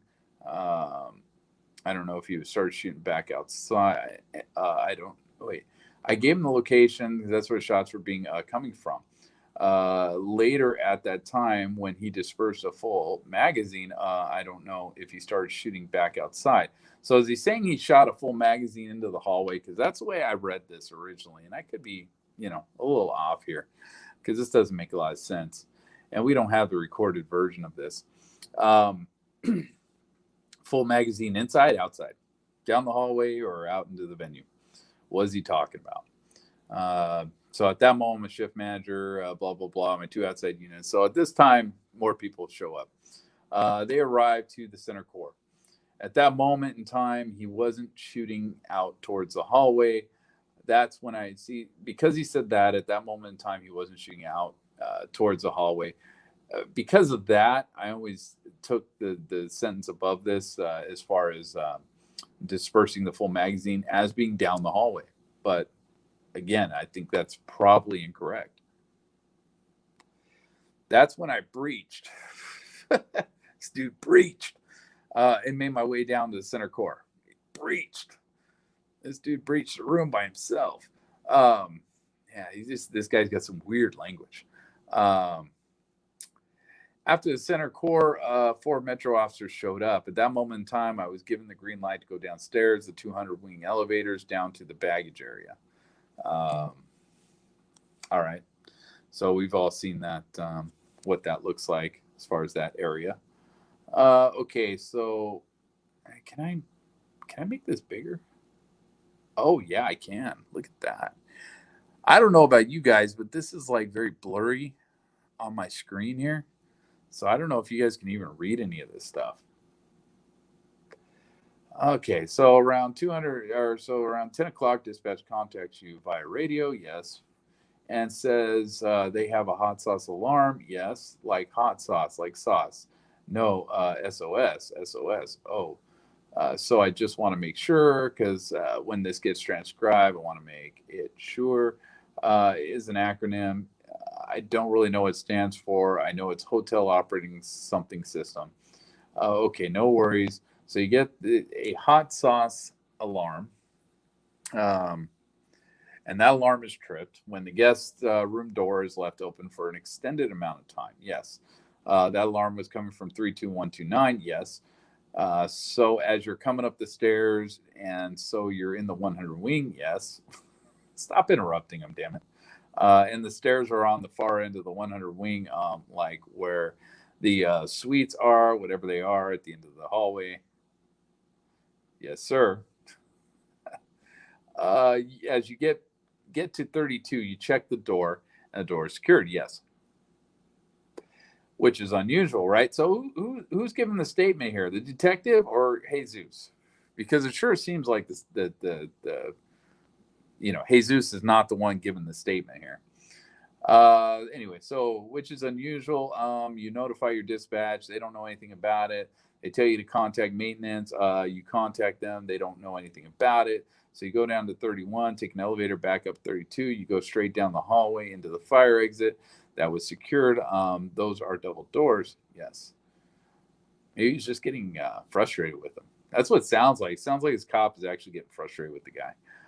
So you have one door from the hallway leads to a little alcove, and then the second door is what's in the stairs. Correct.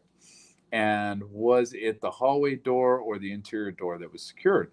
The door that leads to the stairwell, the inner one. Okay. So as you enter that little alcove area from the hallway stairwell door, you see has a metal bracket. Yes, fixed to it. Yes. Oh, dude, really? It hasn't loaded? What? This was loaded up a minute ago. Oh, this is some bullshit right here. I can't even finish this. Yeah, damn it. All right. Well, let's move on. Actually, is this it? Is this the page I was on? This might be the page I was on. Nope. This is the beginning of his. Yeah, this is stupid. All right. Fuck this. We got enough through it, I guess. Anyways, so yeah, Campbell's statement is a little bit different than what they're saying. And to me, that is kind of an issue. So let's go to Ellen. Let's see what he said on Ellen. Let's see. So let's share the audio. Let's talk about Ellen a little bit. Let's see this nonsense.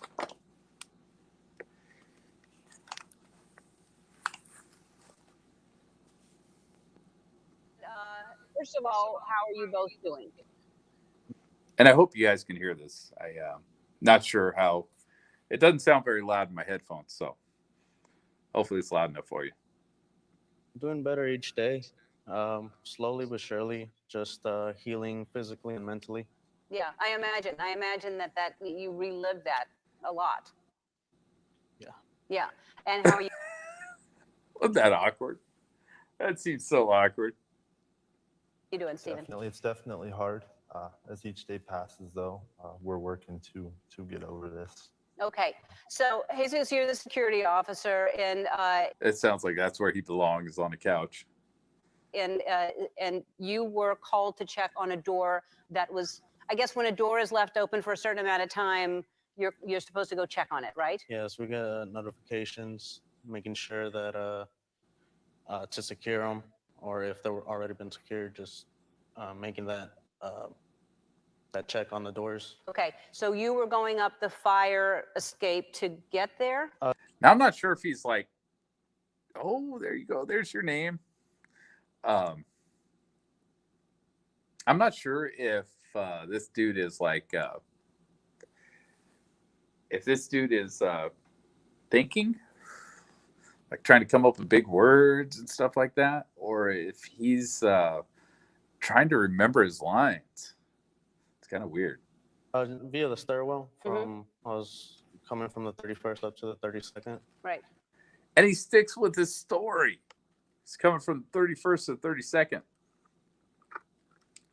Now, at this point, the cops already called him a liar and said he was wrong.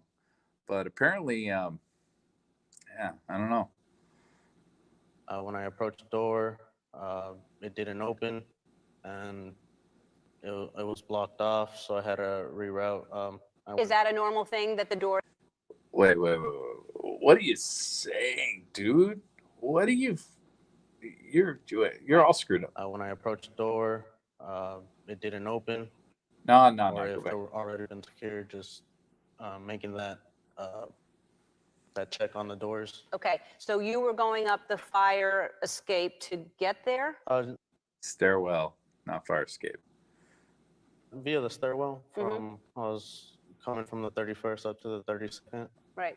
When I approached the door, it didn't open, and it was blocked off, so I had to reroute. Is that a normal thing that the door at the fire escape, the stairwell would be blocked off? No, they're always supposed to remain open. Right. And Okay, I'm getting ahead of myself here. so after I would drop down and then came back through the hallway. Okay, there it is. Dropped down, came back through the hallway. So he's sticking to his story. And then I approached the room, got into the door. Oh man, that Chuck move right there just creeps me out. There was a metal bracket holding the door in place. Right. So what we're talking about here, just so everybody is clear. Okay. So this is where the hotel room where the shooter was. And I can't stand Ellen, man. I could never stand Ellen. Ellen just drives me nuts. This is the stairway and this door here. This is not an accurate representation of the hallway at all. Well, yeah, this isn't. Because what you have here is you have an alcove like this. You're going to have two doors. You're going to have 133 is right here. And then this is the door for the stairwell. Right. Oh, I'm trying to picture this right here. Because you should have two doors in each of these alcoves. And this is just really twisting my brain right now. Because you should have two doors for each of these alcoves here. This was in an alcove, I believe, with 133. So I believe this door would be what, here? And then this would be 133. This door should be pushed down here. And then up here, well, here, I guess you would have kind of like this here. They fixed it up here, but they didn't fix it down here. These are all just really screwed up, man. This is not a good representation.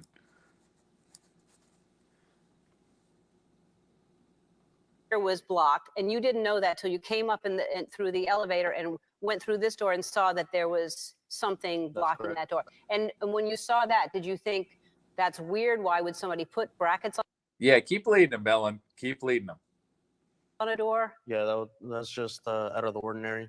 That was the beginning. Yeah. Okay, and then you walk out of this, and this just slammed.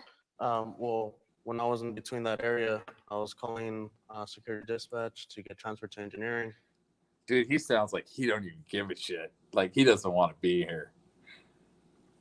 They didn't know anything about it, so they dispatched an engineer to go verify what that was. They transferred him to engineering. Okay. That's when you got called. Yes. Okay. And at that time, I heard what I assumed it was drilling sounds. Oh, well, he did say assumed. I missed that last time. I missed that. What the fuck? Yeah, exactly. Yeah, it's a stupid question that Ellen fucking asked. She's just leading him. This whole thing is like her leading the guy. And I believe that they were in the area working somehow. So you thought the drilling, they were gunshots, but you thought it was just drilling sounds. At first, I think it was just drilling sounds. Right. At first, I think it was just drilling sounds. And it looks like I'm maybe lagging a little bit here. But at first, I think it was just drilling sounds. So he's sticking to his story. He's definitely sticking to his story. Right. So then And she tried to bait him right there. She tried to tell him that those were not drilling sounds, that he didn't hear what he heard, that those were actually gunshots, and he didn't fall for it. At what point did you get shot? What happens here? As that door's closing and it's so heavy, it'll slam. I'm walking down this way, and I believe that's what caught And of course, he can't point to where he was because that map is fucked up. The shooter's attention. As I was walking down, I heard rapid fire, and Wow, there's that creepy moment there. Woo! Love that. It's cringe. That's total cringe. first I took cover. I felt a burning sensation. I went to go lift my pant leg up, and I saw the blood. That's when I called it in on my radio that shots have been fired. And I was gonna say that I was hit, but I got all over my cell phone just to clear that radio traffic for they can coordinate the rest of the call. I just want to hear him say, I don't know who this fucking guy is sitting next to me. I think that'd be amazing. So he shot. You didn't even know he shot through this door, right? Yeah, from behind the door. I didn't know how he was shooting. Yeah. But he shot out. Right. So you didn't even know it was coming from here. So it's Stephen at this point. So you're called up. You just think that you're coming to look at a door that's been blocked in the firewall, right? Yeah, I didn't think anything out of the ordinary at the. She should have to add to the cringe factor. She should have had the hallway there behind her instead of that palm tree thing she's got going on. What's this? The drilling through the cement floor beneath the hotel room in question. There was a hole drilled right next to the door. So if we look at Ellen's stupid representation of this hallway here. Let's see if we can find a closer look at this. All right. So this is totally screwed up. This is all screwed up. This does not look like this. But just considering these are the two doors, there was a hole, I believe, right here. It was right there, which would have led into the hallway from my understanding. And that was the hole that was suspect. That's what everyone thinks was drilled. So this whole thing is a mess, right? This would be pushed out further. This little alcove would be right about here. I mean, obviously, you can't fit a bed in this room. You can't fit a jacuzzi in this room. That's stupid. This whole thing is dumb. It's just, this whole thing is stupid. Just pisses me off. I felt a burning sensation. Yeah, you sure did, big guy. Went to go lift my pant leg up, and I saw Drink the more blood. water. That's when I called it in on my radio that shots have been fired. And I was gonna say that I was hit, but I got all over my cell phone just to clear that radio traffic for they can coordinate the rest of the call. So he shot. You didn't even know he shot through this door, right? Yeah, from behind the door. I didn't know how he was shooting. Yeah. But he shot out. Right. So you didn't even know it was coming from here. So it's Stephen at this point. Yeah, Captain Obvious. Jesus. All right.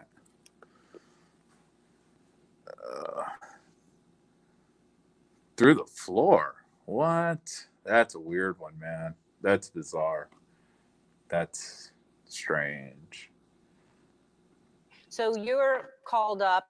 You just think that you're coming to look at a door that's been blocked in the firewall. And I think those doors are concrete. So can you imagine trying to drill through that? Like a big enough hole to fit a person through? That's crazy. That's nuts. Right? Yeah. It's like a bank robbery scene from like a crappy mafia movie or something. That's dumb. I didn't think anything out of the ordinary at the time. I came from a higher floor and came down. Of course, we've heard dumber things out there. So, yeah, I don't doubt that somebody came up with that in their head. Different hallway, service elevator. And I walked out and I rounded the corner for the 100 hallway. And that's when it was quiet at this time. And wow, this guy, he's going for an acting degree right here. I wonder if this is his thesis. The doors are set back, as you can see in that, about a foot. and Jesus was towards the end of the hallway, but I didn't know at that time, and I thought I saw someone like. You know, Jesus is just right here. He's like, who the fuck is this guy? I've never seen this guy before in my life. Out of the cubby, and I kept walking, and once I got more than halfway is when I'm just going conspiratorial here. I'm just fucking around. I think Chuck actually was there. I just don't. I find it funny that Jesus didn't mention him. saw Jesus, and I started to hear shooting, and I thought at the time I didn't know it was shooting. I thought it was a jackhammer, and as an engineer, I'm like, we're not working up here this late at night. We wouldn't be doing that. Right. And it was, I believe, outside. It wasn't in the hallway yet, and that's when Jesus he leaned out and he said, take cover, and yelled at me. And within just look at like Jesus's body language through all this. He's like listening, but I don't know. It's just weird. It's awkward. It's like he doesn't want to be there at all. Like he's slouched over. He just doesn't want to be here. Drilling a hole in the floor into the room below. They're allowed an escape. You didn't hear that back then? No, I never heard that one. That's crazy though. That's crazy. That's I like that. That's pretty loopy. Just like the no blood crowd, man. It's crazy. milliseconds, if he didn't say that, I would have got hit. Because he was still shooting. So you. You imagine how many like hours it would take you to drill enough to, I mean, you would actually need a jackhammer, like he's saying, to do something like that. Otherwise, you'd be drilling for weeks. With those little chicken shit drills he had, nah, that's not happening. Would have been hit had he not told you. Yeah, it wasn't even fully in cover, and You would have been hit if he had not told you. And he actually confirmed it. Fucking idiot. You don't know that. they were passing behind my head, and I could feel Passing behind your head. No, they weren't. They weren't, bro. Look at Jesus right here. Yeah. No, they weren't. pressure. You could feel the pressure going past you, just even being out of the way. Yes. And were guests coming out of the doorways? There was a female that came out, and I told her to go back inside. It wasn't safe. Mm-hmm. Shortly after, that's when Steven was approaching. Okay, yeah. So we look at the map here. We get a little bit more of it. I believe these were all double doors. These are all double rooms here. Although this one here, you know what? This one here wasn't. This one here was not. This didn't have a adjacent door, I don't think. I know I'm gonna have to look at the fire map again. But to my memory, these all had double doors here. These all had 2 rooms apiece. And they got a little Jesus and Chuck. That's something. Man, now they got me all twisted. And I told them to stay back and get cover. And that's when more rounds were dispersed. Right. Wow. So, and Wow. I mean, really, he saved your life, and he saved also the woman that came out of the door to go into the hallway. Yeah, he's a fucking hero. Yeah, he's a total fucking hero. Right. Yeah, whatever. And see the creepy little arm reaching over. Woo! Yeah. So, That little nervous little action there. Nice. And Chuck's like leaning away from him. That's I don't know, man. Body language. I don't know. It's weird. It's cringy. I know. First of all, thank you so much. What's Ellen got in her trash can there? What the hell is that? I don't know. Looking at too many crime scene photos, man.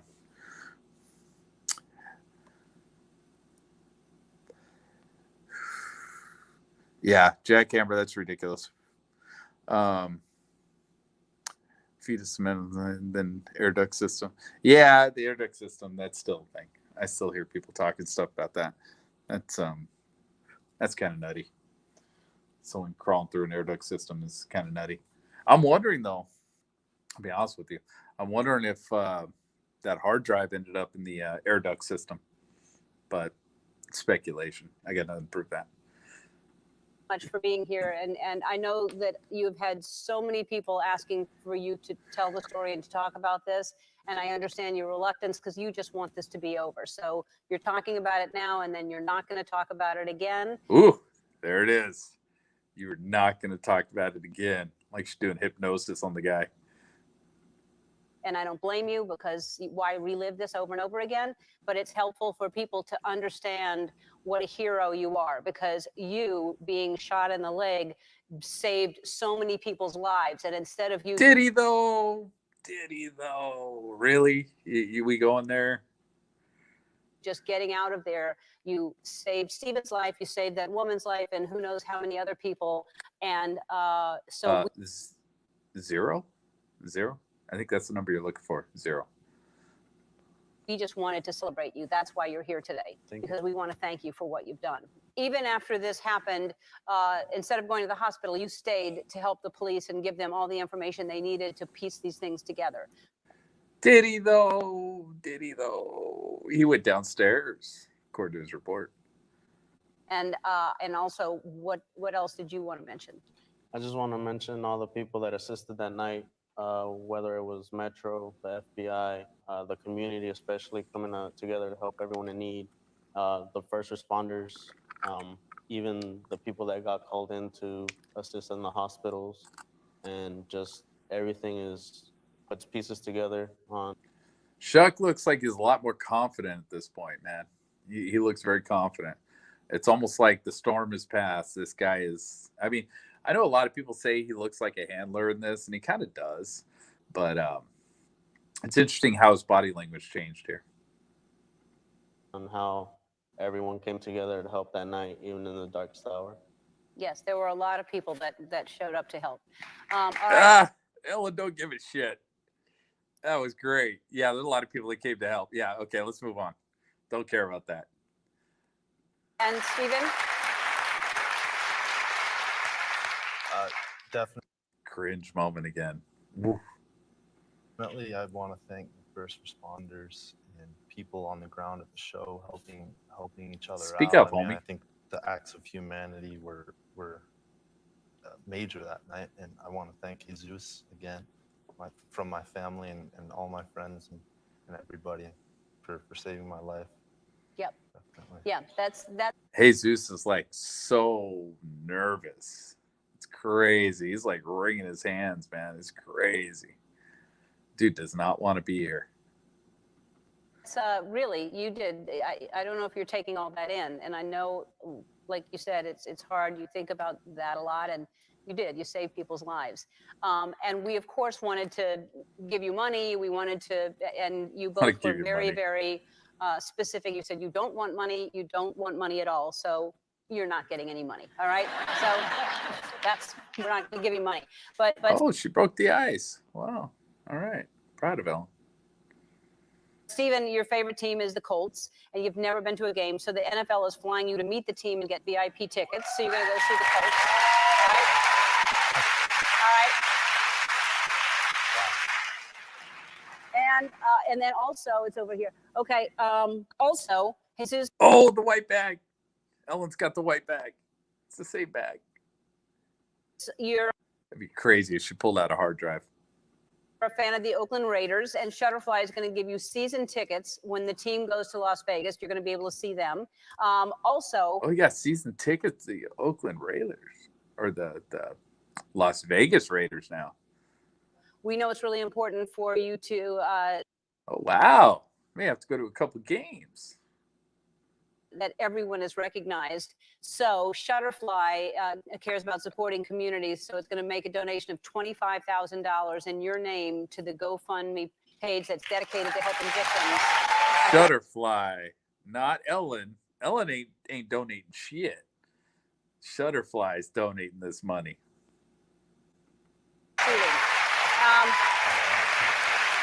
Oh, and that guy right there that just handed out the check, that guy has a blog. I'm pretty sure that's him. I watch him once in a while on YouTube. So Thank you. For more information on how you can help the victims of Las Vegas shooting, go to our website. All right. There was that. So, I don't know, man. This stuff is such a mess. This is so ridiculous. Let me get this off Ellen, man, because I don't want to look at Ellen. I can't stand Ellen. Anyway, all right. So that's that. So, I mean, you did ask earlier, like, about the hallway and stuff like that. And, wow, I got a crappy internet connection. I'm surprised it held up this long. But, yes, a little bit about the hallway, like who was in the hallway, stuff like that. I mean, I'm still piecing a lot of that together because, like I said, you know, a lot of this I'm playing catch up because a lot of this never really mattered to me. The only thing that really mattered was, you know, the first moments of Campos there. And then going over pictures of the evidence, stuff like that. So there's a couple problems with a lot of that, you know, and I've been arguing this with people lately. Been arguing with a lot of people lately as far as some of this stuff goes, because all of a sudden there's people reaching out that I've never talked to before. And the hallway's interesting because you have Campos up there, and we have a couple different timelines. We don't know which timeline's actually correct, except for they're telling us that the last timeline is correct. Yeah, I'm gonna call it a night in a minute here. But you know, so they're Campos is up in the hallway supposedly, and that's something that is kind of up for debate with some people. And like I said, I've been debating that with some people. You know, but for me, I try to find the narrative, you know, and I try to make the narrative make sense where I can, because that's the only real evidence that we actually have. And so that's kind of where I'm going with most of this. And so, you know, what we do have is we have, hold on a second, my comments are screwing up. Yeah, figures. Yeah, my comments are all jacked up. So Campbell's up there. Campbell's up there. What time?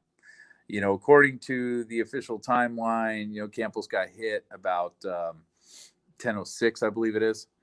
And so, you know, Campbell's up there pretty much the entire time of the shooting. I mean, he was up there the entire time of the shooting, at least, you know, in some respect, right? He was in the foyer, whatever. They're saying that at 10:59 was the time that he was actually on the other side of that door, the bracketed door. But, you know, the problem is originally they said that at 10:59 was about the time that he was up in that hallway. And so if you go back and you look at old news articles, what happened at the time was Mandalay Bay was getting pissed off. MGM was getting pissed off because what was being put out in the media was that security waited an entire 6 minutes to call in that there was a problem up there. And so MGM looked like they were in some trouble at that point. And all of a sudden, you know, in those articles, you started to see MGM was claiming that the timeline was wrong that the LVMPD had put out at that time. And so then we ended up with timeline changes. I believe there was a timeline change there where he was up there at the end, and they said he was up there, you know, around 10:15, 10:16, something like that. But, you know, and they landed on the timeline that we currently have, which is he was up there and he was shot at about 10:06. You know, so, you know, who could have been up in that hallway? Shuck, or supposedly Campos was in that hallway. Eventually he got joined by Shuck. I believe Shuck was like, oh God, what was it, 10:11 or something like that, or 10:12? I'm not even sure, to be honest with you. I'd have to go back and look again. But, you know, eventually Shuck ended up in that hallway, right? So you got Campos in that hallway up to a certain point for about the first, 6 minutes or so of the shooting. And then you end up with Shuck up there. And then eventually you end up with security up there. We don't have a lot of time on security, but we do have a time on Alsbury. And I believe Alsbury was up there at was it 10-11 and 46 seconds or something of that nature?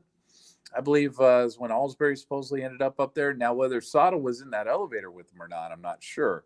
So at that point, you know, things get kind of blurred because you do have Alsbury up there. So you have an extra set of eyes.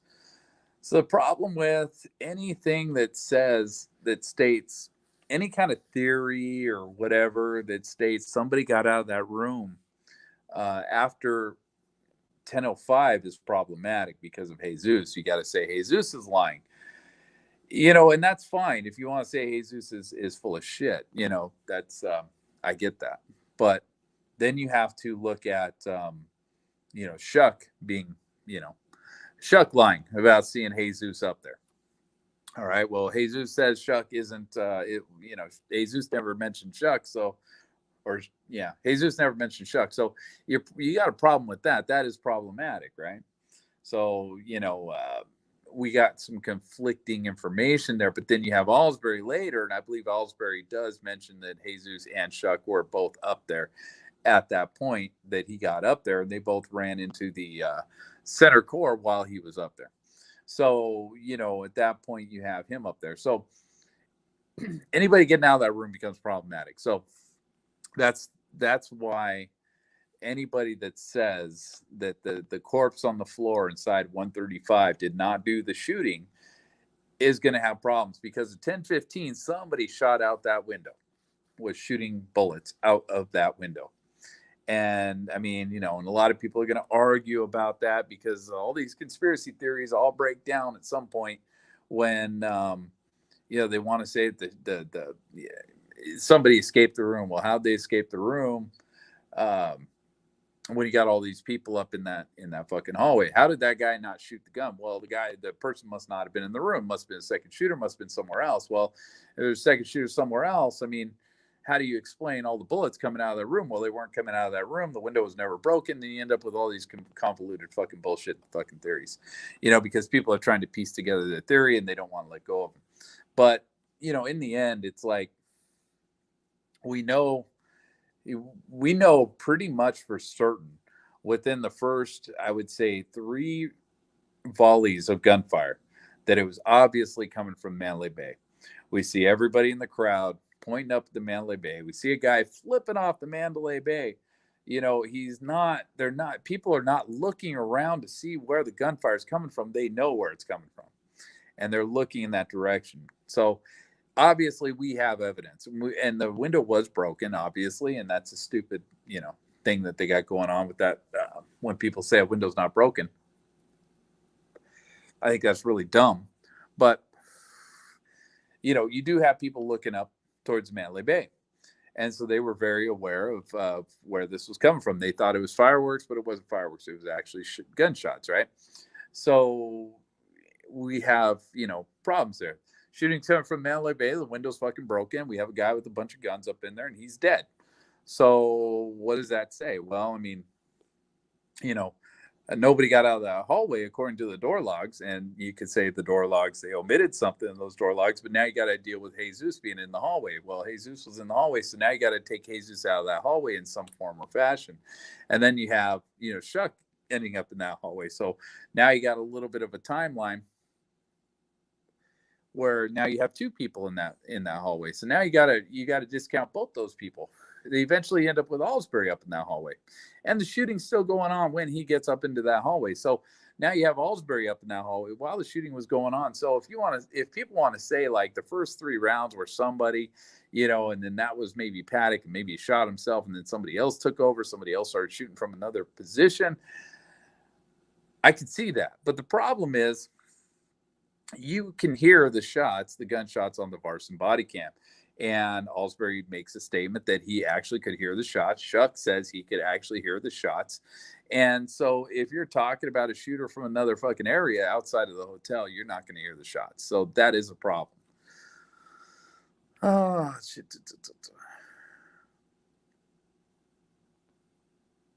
Yeah, I mean, you know, and that's kind of an issue. There are some people that have some actually interesting things out there that I'm not going to talk about because it's not my stuff until I get permission to actually talk about their personal theories and stuff like that.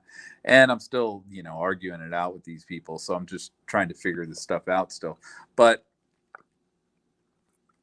in the end, it's very hard. It's very difficult to prove that something happened that, it's hard to say that this guy did not shoot out that window at the crowd below. It's almost impossible to say that did not happen.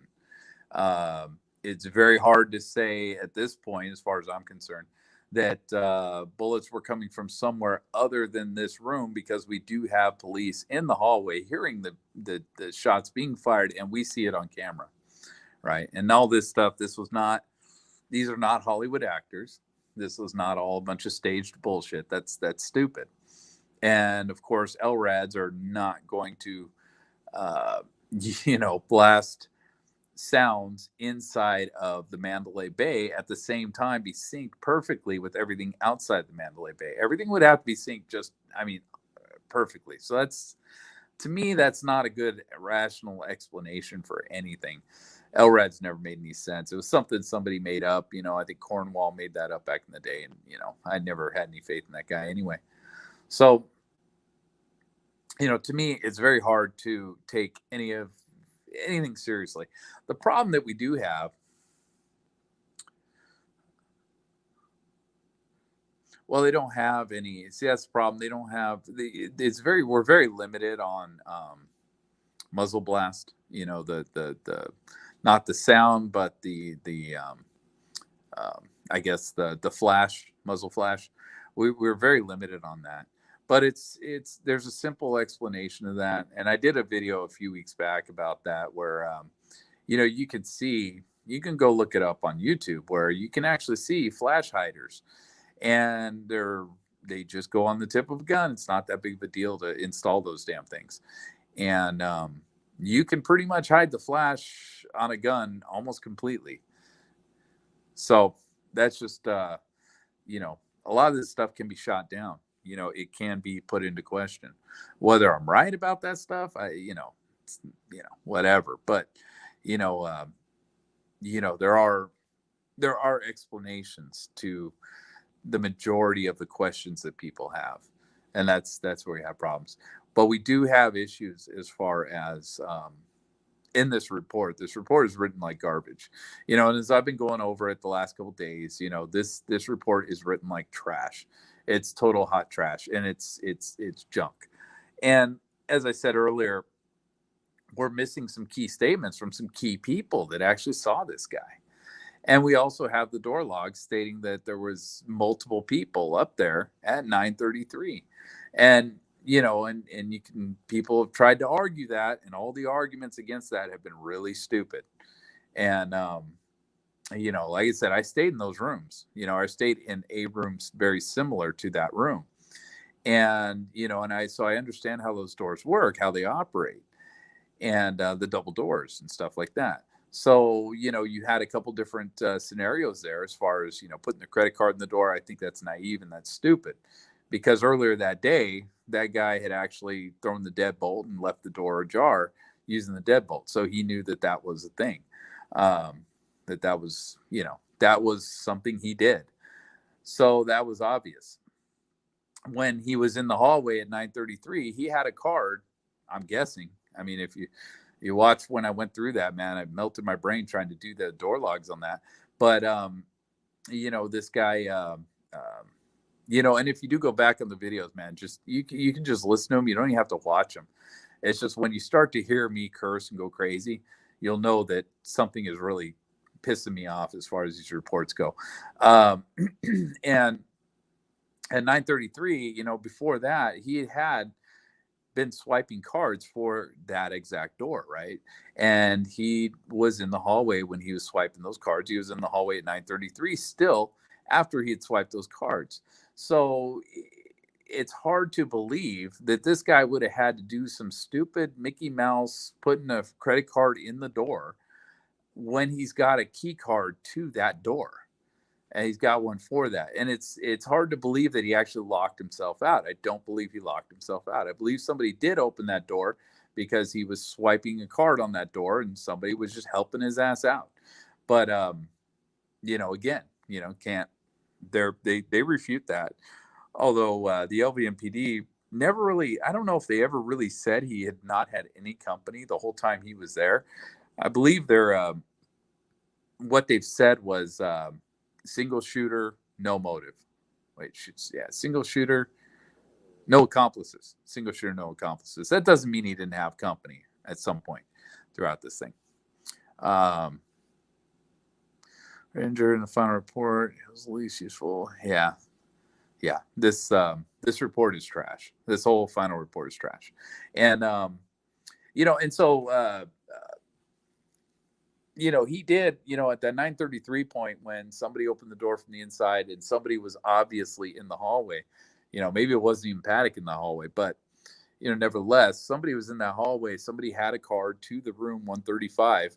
It looks like, there are possibilities that this guy opened the door, threw the cards into the room because he didn't want them in his hands anymore for some weird ass fucking reason, and then decided to lock himself out into the hallway, which to me doesn't make any sense whatsoever.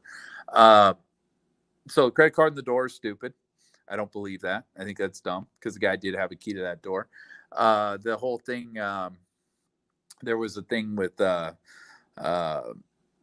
pins on the dummy door. People were talking about the pins on the dummy door. The way those pins work is not how they work on a regular set of French doors in your house. They don't have pins that you can actually disengage. So the way those work, it's actually very interesting. The way those work is when you close the main door, the pins on the dummy door shoot up and down into the ceiling and the floor. So the pins engage themselves. They're not manual and by any sense. So, which is interesting. And I thought that was kind of strange how that worked, but it is how it works. And I do have video of that. And I think I actually put that video on one of my videos here. So that's not possible for somebody to actually disengage the pins on the door. Although when the door is open, that dummy door swings freely. When the door is open, when the main door is open, the dummy door is disengaged. It's unlocked. It's free floating. But when they're closed, they're closed. You're not gonna just push them open. If they're ever gonna give out money for injured, yeah. But I think the court case was finished. I think the what do you call it? The class action is done. I think a couple people were holdouts and did not take the class action. So I think there's still lawsuits going on. That's my understanding of the situation, is that a lot of people, the class action was over with. It's done. Most of those people got screwed. They didn't get much out of it. And then, the people that are holding out are still holding out to get more money from them. And hopefully they do. Hopefully they hold out and really screw the casino up. But, we'll see. Anyways. But yeah, that's about it for this one, man. It's holy shit, 2.5 hours. I try to keep these at about an hour. But because I got to go back and listen to these sometimes when I want to figure out what I was talking about. So I'm going to end this and I'm going to kill this on that. But yeah, it was good seeing you. It was really good seeing you. I'm glad glad everything's good with you. And talk to you on the next one. Stay safe out there. The world's fucking